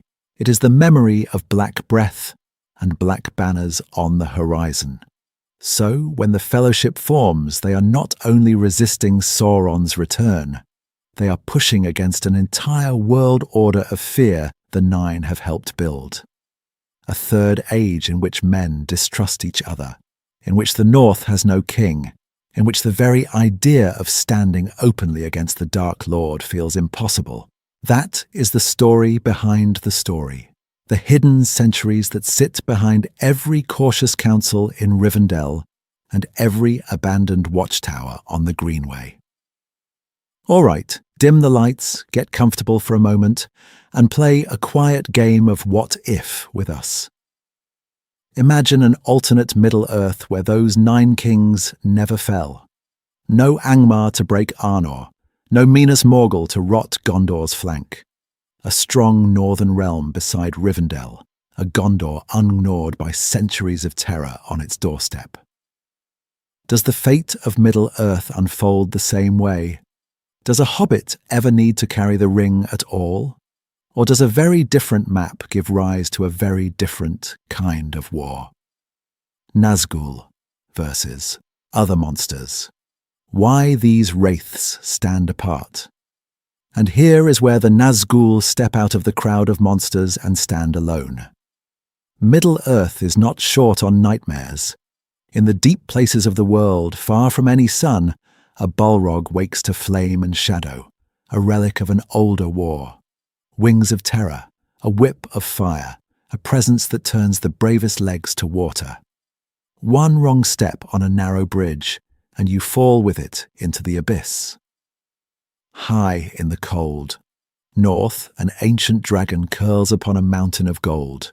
Smaug is greed made flesh, fire and malice wrapped in scales, a calamity that can erase a city in an evening. His danger is physical and mythic at once. Burning towers, shattered gates, kingdoms ruined by one arrogant, armoured will. You can map his reach in leagues of scorched earth. And in the forgotten tunnels of the Ethel Duath, Shelob waits. Not a simple beast, but a lingering darkness older than Sauron's current war, feeding on fear and flesh alike. Her webs close roads, her lair becomes a wound in the land, a point on the map you simply do not cross if you wish to see another dawn. These are terrible foes, but they are, in a sense, polite. They stay where they are. The Balrog does not leave Moria. Smaug, until roused, broods in Erebor. Shelob haunts her own hidden clefts. Their terror is localized, bound to caverns, mountains, and passes. You might avoid them by never taking those roads. The Nazgûl are different. They move, they hunt, they coordinate. 9 wills bent into one grey spear, guided by the eye in Barad-dûr. When Sauron desires, they ride from Angmar to Gondor, from Dol Guldur to the Shire, and the fear that goes before them is the same in every land. Not a dragon's territory, but a travelling storm. And while a Balrog batters your body, the ringwraiths go for your mind. Tolkien tells us their greatest weapon is not sword or Morgul knife, but sheer, suffocating terror. The black breath that saps courage, clouds reason, and leaves even the strong lying in a sickly half-dream. They feel less like an enemy you meet on the road and more like a curse that finds you wherever you flee. How do you bar your door against something that is half in the unseen realm already? All right, dim the lights, get comfortable, because here we uncover the story behind the story. The Nazgûl were men, kings, lords with names, families, ambitions. We journey into an ancient tragedy every time we hear their shrill cry. Unlike a dragon or demon, they were once what we are, which means their fall is not just frightening, it is uncomfortably familiar. Their fate whispers that, given the right ring, the right promise, we too might fade into grey shadow and obedience. So ask yourself, which horror would you truly rather face? One Balrog in a deep mine you can choose never to enter, or the cold certainty that 9 unseen riders are already on your trail, crossing the world, and will not stop until they find you. Because the fate of Middle-earth may hinge on how you answer that question. Echoes in our world, the Nazgûl, as allegory of modern dread. And here is where the grey shadow of the Nazgûl begins to bleed across the borders of their world into ours. Not as a neat little chart of one-to-one meanings, not as a sermon disguised as a story, but as an echo, a resonance that hums in the background of our own age of quiet dread. Tolkien himself resisted strict allegory. He said so plainly, more than once. The Lord of the Rings is not about World War II or nuclear weapons or any single ideology. Yet he also admitted that the experiences and griefs of his life, the trenches and the lost friends and the long grey wanderings between wars, inevitably soaked into the fabric of his legendarium. When you live through an age when whole nations are bent by unseen commands, when propaganda and fear move armies before a single shot is fired, you do not write about 9 invisible tyrants in a vacuum. The Nazgûl's power is invisible, pervasive, and strangely modern. You rarely see them clearly. You feel them first. Their terror goes before them, breaking courage at a distance long before a sword is drawn.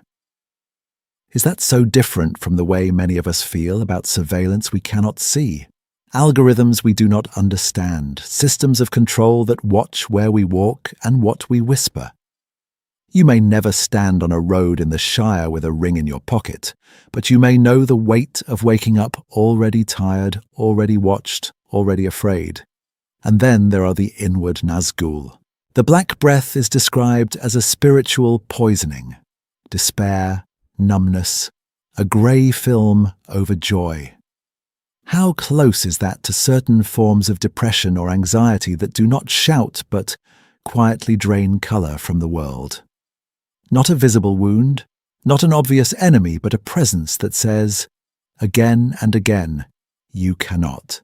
You are already defeated.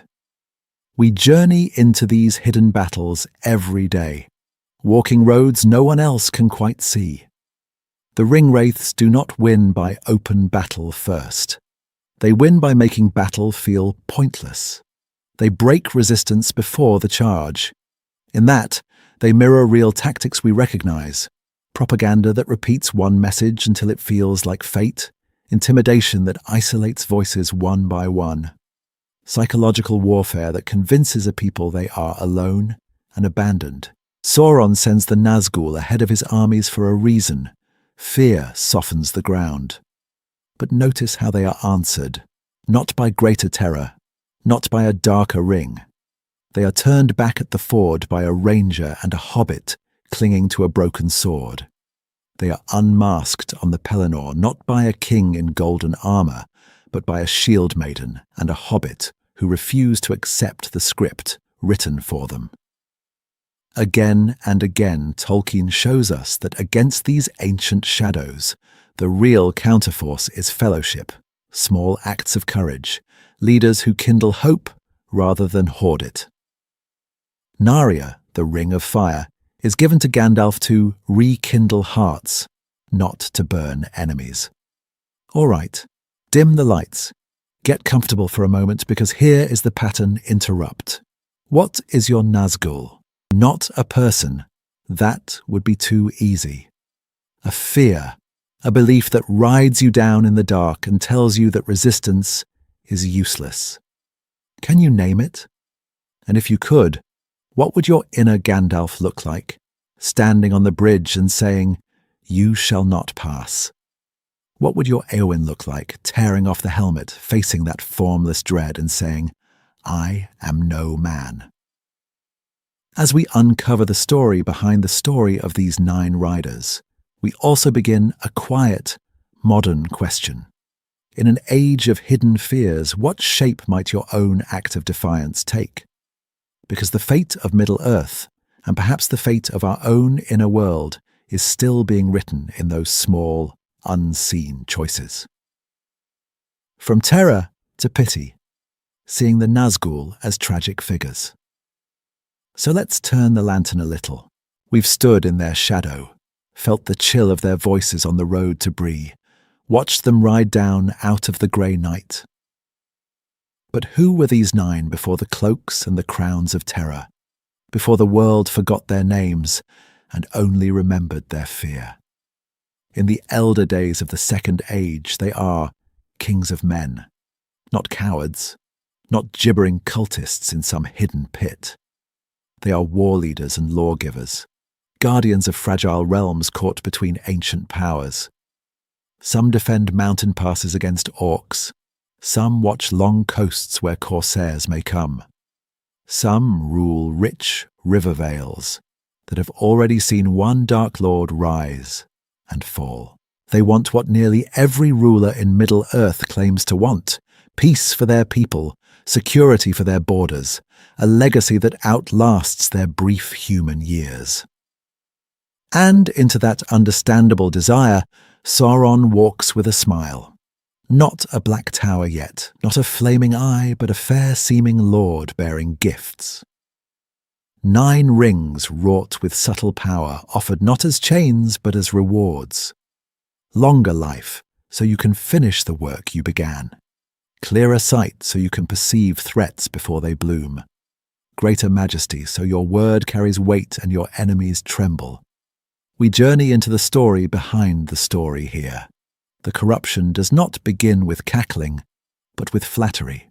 For a while the bargain seems to hold. Their realms prosper. Enemies fall back. The king who once feared death now looks out over decades, then centuries of rule. But slowly, invisibly, the price is drawn. The ring stretches the life, but thins the soul.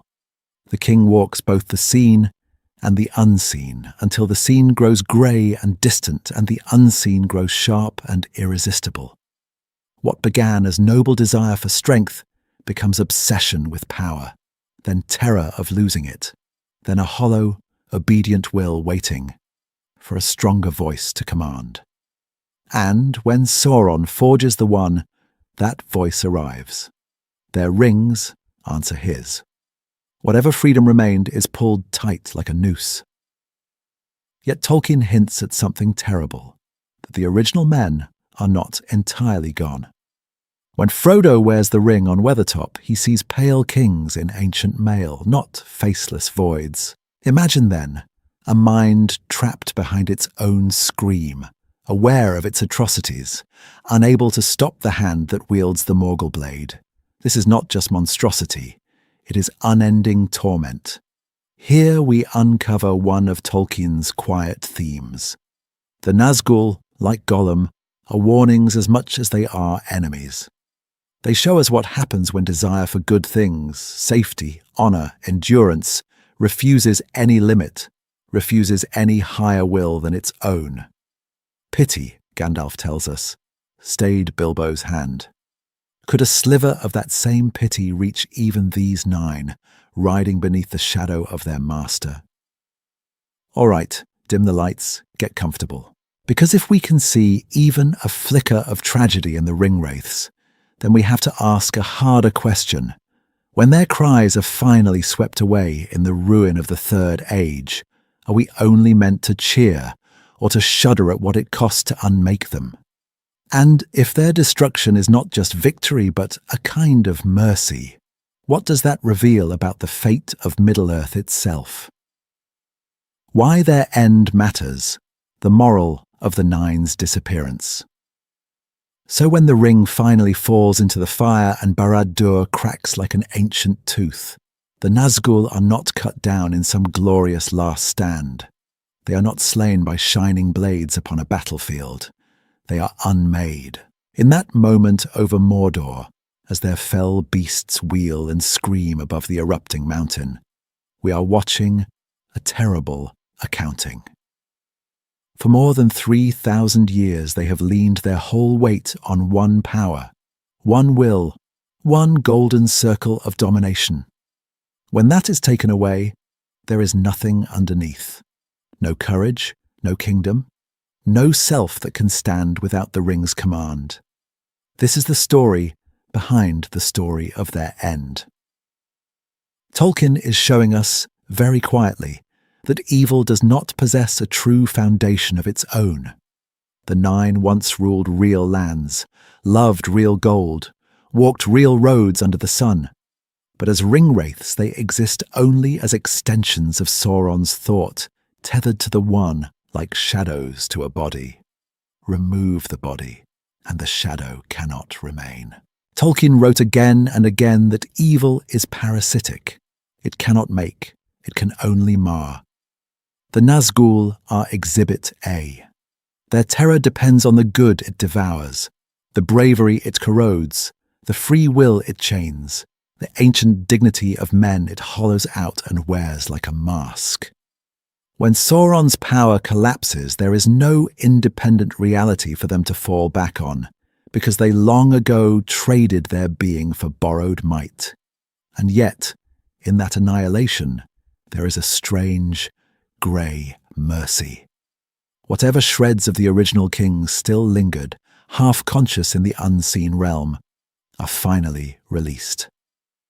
No more endless half-life, no more sleepless obedience to a distant eye, no more being dragged across the hidden centuries of the Second and Third Ages as weapons rather than persons. Their cries as they burn are horrifying, but they are also the last sound those enslaved spirits will ever have to make. In a way, their end is a cleansing of the world. With the ring destroyed, Sauron's own form is blown away, the three elven rings begin to fade, and the Nazgûl are swept from the sky. The age of great sorceries and visible terrors is closing. As we journey into the Fourth Age, Middle-earth becomes plainer, more human, more fragile. The fate of Middle-earth is no longer decided by wraiths and Maya and elf-lords, but by the ordinary courage of men. Yet even when the Nine are gone, their shadow does not simply vanish. The Black Breath leaves memories in Gondor's houses of healing. Tales of the Witch King haunt the ruins of Angmar. Children in the New Age will hear of hooded riders on the roads and shiver at fireside stories. So with the ring-wraiths unmade, what lingers in the minds of those who survived them, and how does that lingering fear still shape the world they leave behind? Atmosphere reset, drawing the curtains on the night ride. So before we follow those lingering fears any further, pause for a moment. Let the echo of hooves fade. Let the last cry of the Witch King thin into silence, like a storm passing over distant mountains. Now, notice where you are. Not on the ancient roads of Arnor, not beneath the walls of Minas Tirith, but here, in your own small corner of the world. There is the light of your screen. There is the room around you. Maybe it's bright, maybe it's dim, but it is yours, not Sauron's, and no ring-wraith can cross that threshold without your leave. All right, dim the lights, get comfortable under your blanket if you have one nearby. Maybe tug it around your shoulders like a hobbit cloak. Maybe there's a cup of tea within reach, or the quiet hum of a fan in the background, soft as the night wind in the Shire. These are small comforts, but they are also quiet acts of defiance, little rituals by which we reclaim our space from the grey shadow we've been walking through together. Because we have walked far. We journey into that first encounter on the road out of Hobbiton, when a black rider bends low in the saddle, sniffing for a frightened hobbit with a hidden ring. We uncover the terror on Weathertop, where a pale king in the unseen realm drives a Morgul blade toward Frodo's heart. We've stood beneath the walls of Minas Tirith and felt the Black Breath roll like poisonous fog before the assault of the Nine. And at last, we watched the Witch King fall, his crown shattering, his empty armor crumpling into nothing on the Pelennor fields, until the nine are unmade with the ruin of the ring. That is an emotional journey across ages and across roads, from the first distant hoofbeats in a quiet Shire lane to the final, shattering clash at the end of an age. But now, those riders are not at your window. They are on the page, on the screen, held at a distance as stories, like old tales told by the fire when the danger has passed and the doors are barred against the night. Isn't that, in itself, a kind of power we hold over them? So breathe. Feel your chair, your bed, your couch. The Nazgûl are no longer hunting, they are being examined gently in one of our deep dives into Middle-earth lore. Their cries are echoes, their terror is memory, their fate is already sealed. Now, let's step together into a calmer light and gather what we've seen into a clearer picture of why these nine shadows still haunt the edges of Tolkien's world, and ours. Synthesis. What makes the Nazgûl truly terrifying? So when we gather them now, these nine, into the circle of our attention, what do we actually see? Not just cloaks and crowns and shrieks on the wind, but the story behind the story of terror itself in Middle-earth. Because the Nazgûl are not frightening merely as monsters, they are frightening as mirrors. They begin as kings of men, lords of ancient halls, riders on proud horses, bearers of oaths and hopes. They are the ones who should have guarded their peoples against the shadow, not opened the door to it. Yet when Sauron offers the 9 rings, they do not refuse. Not at first. They take them for power, for glory, for the promise that their names will endure when other names are forgotten. And across the centuries, those gifts become chains. That fall from honor into hollow obedience is far more disturbing than any creature born in darkness, because it whispers that greatness is no shield against corruption. And then there is what they become. Wraiths, half in the seen, half in the unseen, walking roads most of us never glimpse. To ordinary eyes they are grey shapes and tattered cloaks. To Frodo with the ring on they stand revealed as pale kings, terrible and clear. They can stab your body, yes, but their true assault is aimed at spirit and mind, at that hidden place where courage lives. How do you fight an enemy who can reach through the visible world and lay a cold hand on your very will? So their warfare is psychological before it is physical. Wherever they ride, fear goes before them like a herald. Hearts fail on the walls of Minas Tirith before a single blade is drawn. The Black Breath is not just a sickness, it is despair made into a kind of poison, draining colour from the world, leaving victims lying in grey half-dreams, convinced that no help will ever come. How many battles do they win simply because no one can bear to stand their presence for long? Yet they are not mindless terrors. They are hunters and commanders, extensions of Sauron's will moving across the ages. The Witch King breaks kingdoms in the late Second Age, leads the siege of Gondor in the Third. Cumul ranges through the east, sensing the ring across leagues. For nearly 3,000 years they shape the fate of Middle-earth from behind veils and shadows, pressing Gondor, scouring the north, driving peoples into flight long before the War of the Ring. And still, they are not unstoppable. Fire drives them back. A river in flood can sweep them away. A hobbit with a sword from Westernessa, a ranger on a bridge, a shield maiden, and a small, steadfast friend can break their power. That is what makes them truly terrifying. Not invincibility, but the depth of their fall and the way their presence makes courage feel so fragile, so breakable that we begin to doubt it ourselves. When we journey into their legend, we uncover both the horror of 9 ruined souls and the quiet, stubborn light that refuses to yield before them. Dim the lights, get comfortable, because next we'll follow that light into the hands of those who dared to face the Nazgûl and did not look away. Reframing the War of the Ring, a battle against fear itself. So when we follow that light, we discover something unsettling about the war it walks into. The War of the Ring is not only armies on fields, banners in the wind, steel on shield. It is a war of moods, of atmospheres, of a growing weight in the air that tells every free people in every hidden valley and ancient hall that resistance is already hopeless.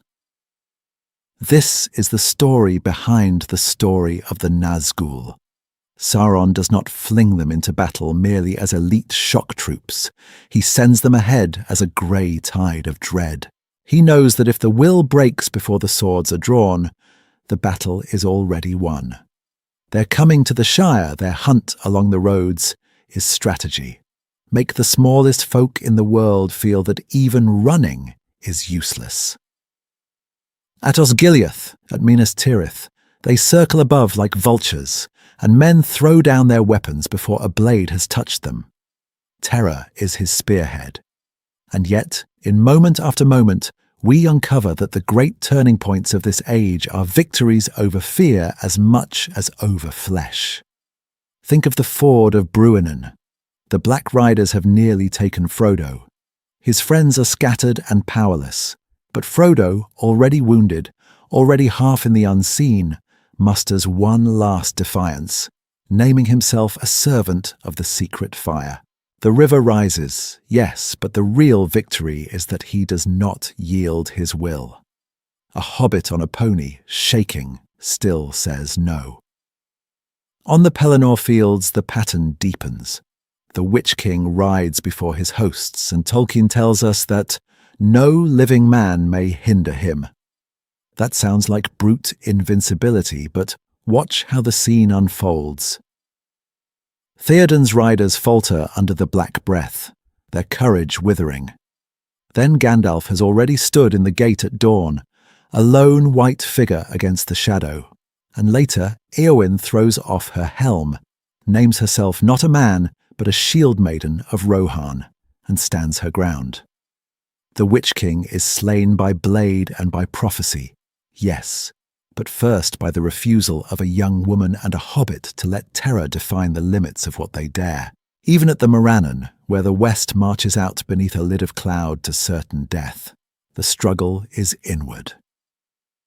Aragorn does not bring a force that can win by numbers.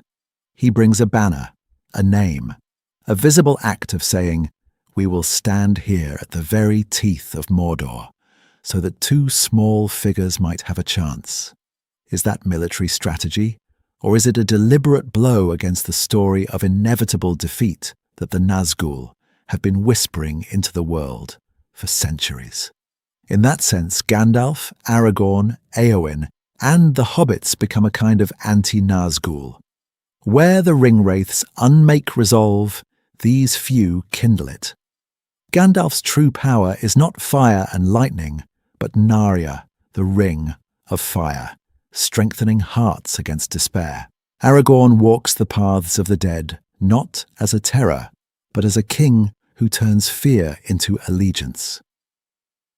Éowyn faces the Lord of the Nazgûl, not because she feels brave, but because she will not abandon the one she loves. And the hobbits, those quiet wanderers from a forgotten corner of the world, are constantly afraid, constantly shaking, and constantly taking one more step. When we journey into their legend this way, the fate of Middle-earth looks different. The Nazgûl are not a side horror in a larger clash of empires. They are the concentrated form of the question every character must answer. Will you act, even when your whole being screams that it is useless? The courage in The Lord of the Rings is not the absence of fear. It is motion through fear. So here's a challenge. Pattern interrupt, if you like. Think of one scene you love from the trilogy, any scene at all? How is fear present there? And how is it answered? Because once you start watching for that, the entire war begins to look new. From page to imagination. Why the Nazgûl stay with us. Once you start watching for fear, something else begins to happen.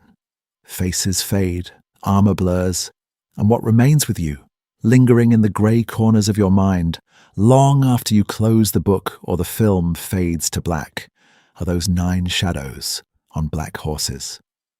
The Nazgûl do not leave quickly. They stay.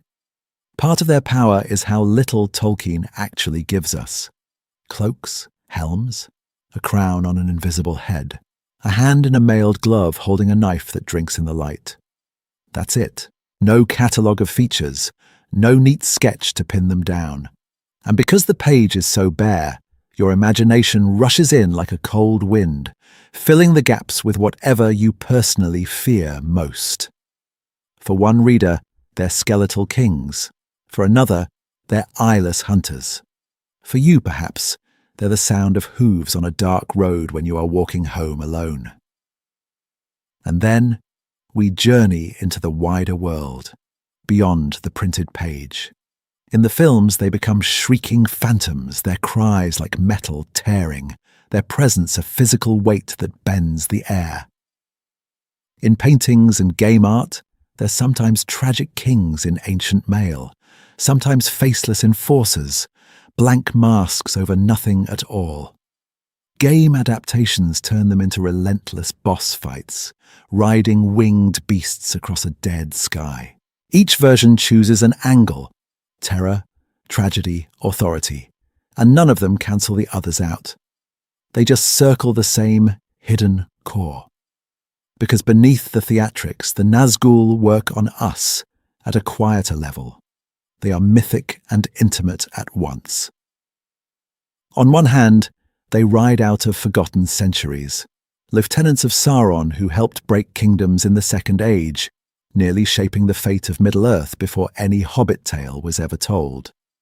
On the other, they whisper directly to a single frightened mind on Weathertop, or at the ford, or in the Pelennar's shadow. They are not jump scares.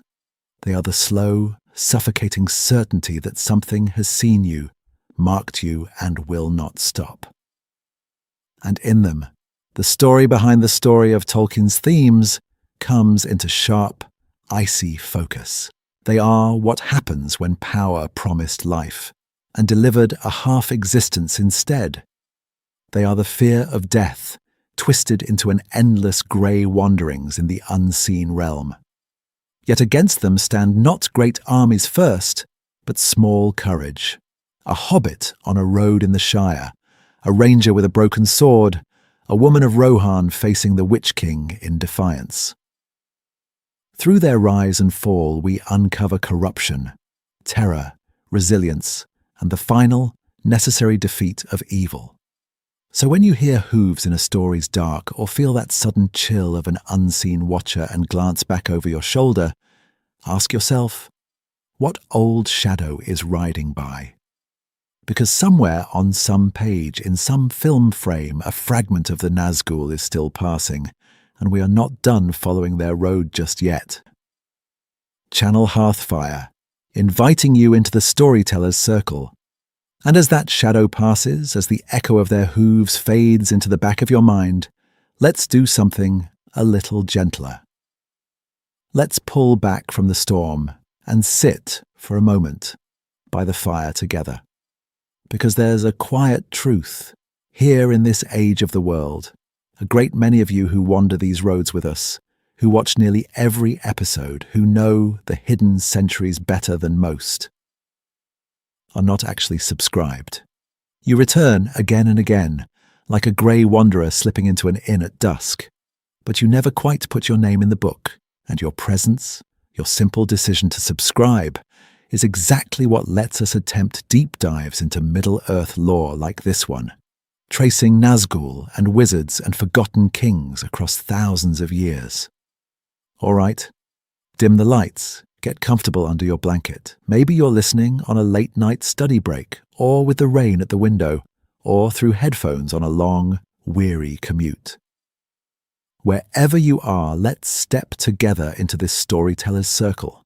If you found yourself getting pulled into the story behind the story tonight, consider pulling your chair a little closer to the fire by subscribing, so you don't miss the next journey into Middle-earth's shadows and hidden histories.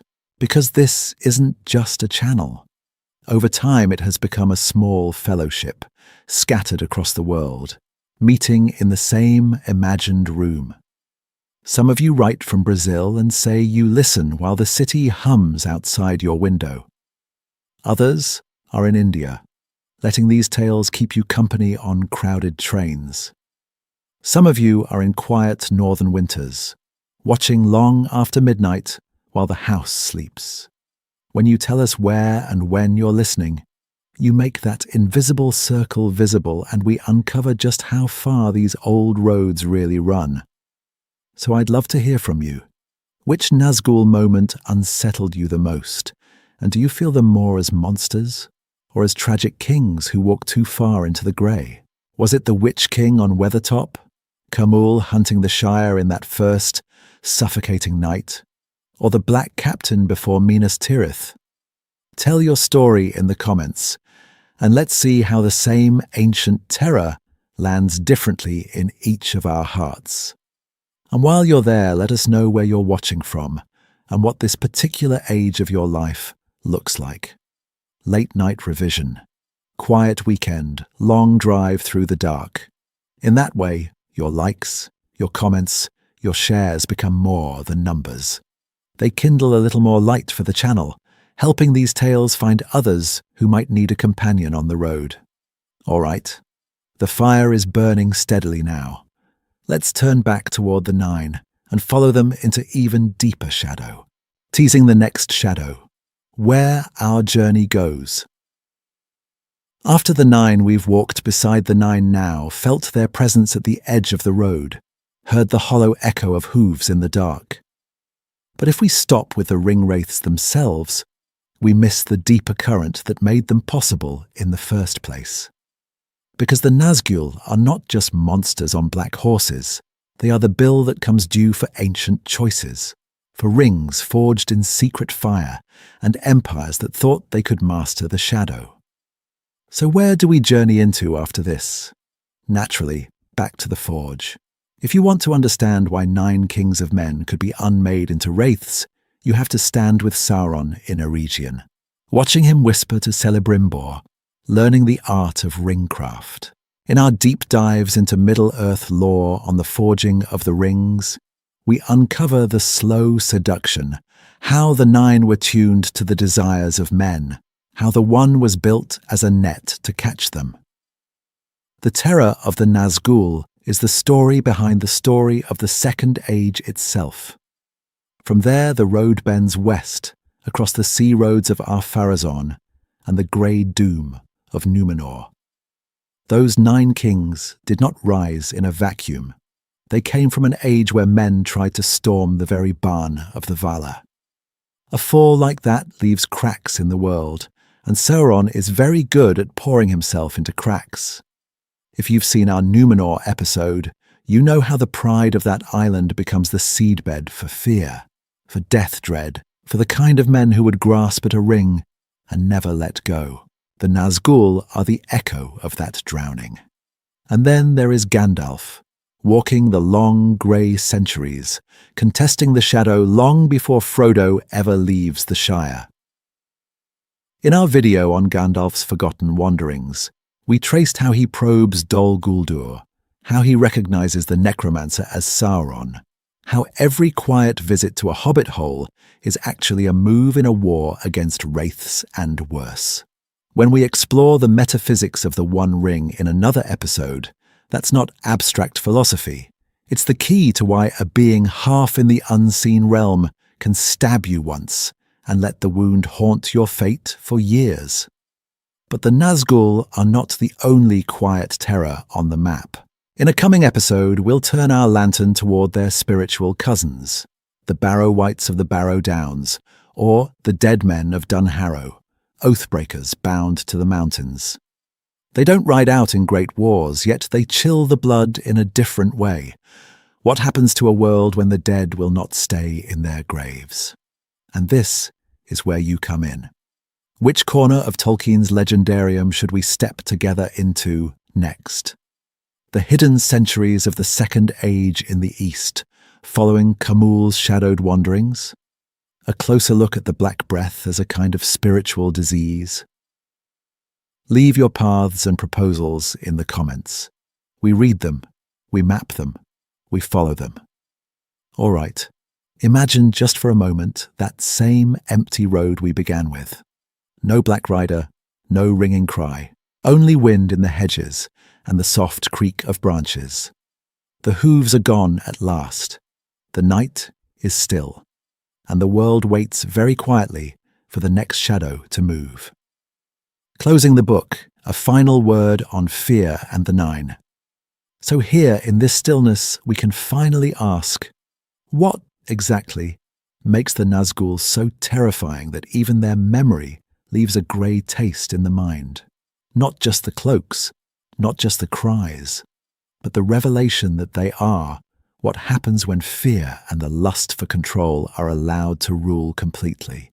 When 9 kings of men choose power over mercy, certainty over humility, until there is nothing left of them but obedience and hunger. They are the story behind the story of every tyrant who clutches too tightly at the fate of the world and finds in the end that the world has slipped through their fingers. They show us an ancient truth, that if you cling to mastery at all costs, you do not become more yourself, you become hollow.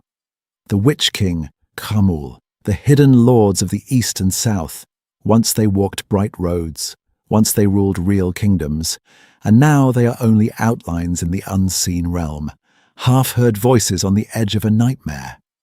That is why their terror feels so intimate. It is the terror of seeing a possible future of the human heart.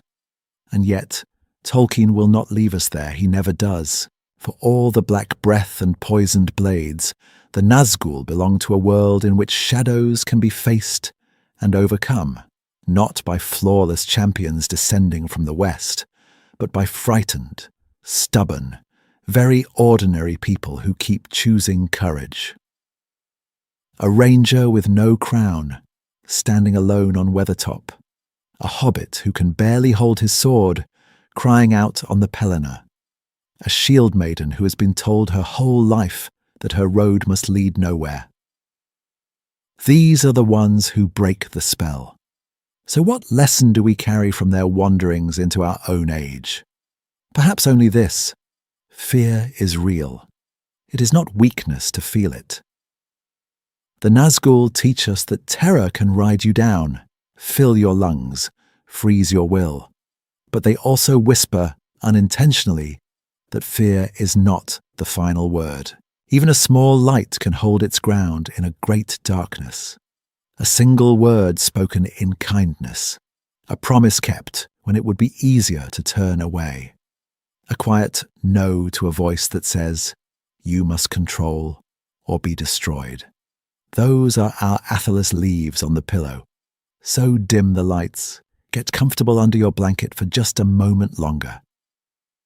Let's step together into that thought, that somewhere inside you is the same stubborn spark that sent hobbits out of the Shire and held them steady when the Black Riders drew near. Do you believe that? Could you, the next time your own Nazgûl comes howling down the road of your life? Thank you for walking this long road with us, as if we have shared a night's watch on a windy hill, trading deep dives into Middle-earth lore beneath strange, wheeling stars. You have kept the fire company, while beyond the ring of light, the hoofbeats faded and the shadows thinned. Until our paths cross again on another road in Middle-earth, walk in the light and do not fear the hoofbeats in your dreams. After the shadow, a silent epilogue in the Shire. So let's leave the high walls and broken gates behind and walk one last road together. The age is later now. Long after the ring went into the fire, long after the last cry of a Nazgûl was blown away on some distant wind. In the west of the world, under a sky washed clean by rain, the Shire lies quiet, as if the ancient shadow never passed this way at all. It is late. The lanes are muddy from a soft evening shower, and the hedges drip with silver. On a narrow path between dark fields, a single hobbit walks home, cloak pulled tight, lantern swinging from one hand. He is no hero, no ring-bearer, no name in the Red Book. He is only tired. His feet are sore, his stomach is pleasantly full, and his greatest fear is that his tea will have gone cold by the time he reaches his door. Listen to the world around him. There is the creak of the lantern handle, the gentle slosh of water in a rut, the low murmur of a brook hidden beyond the hedge. Far off, in some cosy smile he has just left, laughter spills faintly into the night, rising and falling like the last embers of a song. The smell of wet earth and growing things hangs in the air.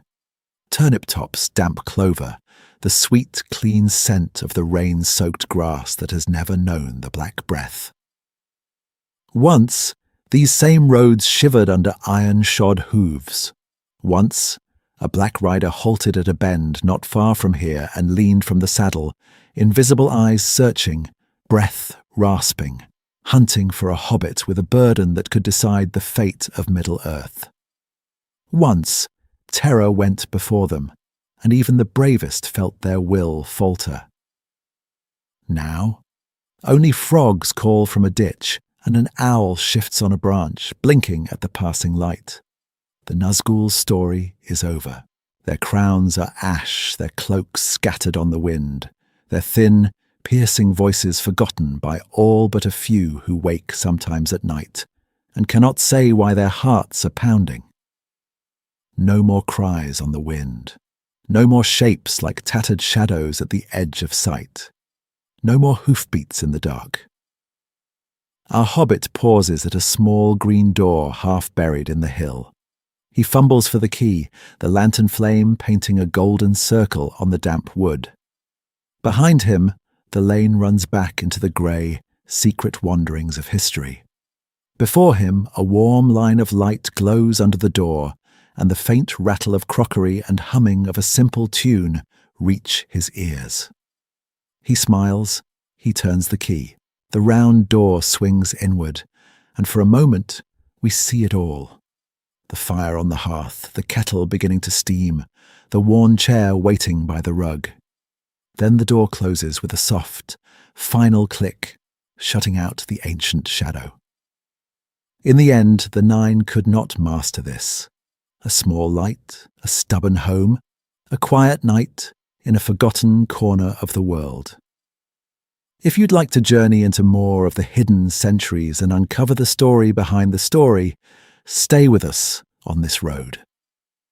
Dim the lights, get comfortable, and we'll keep walking together through deep dives into Middle-earth lore, where even the smallest doors can open into great tales.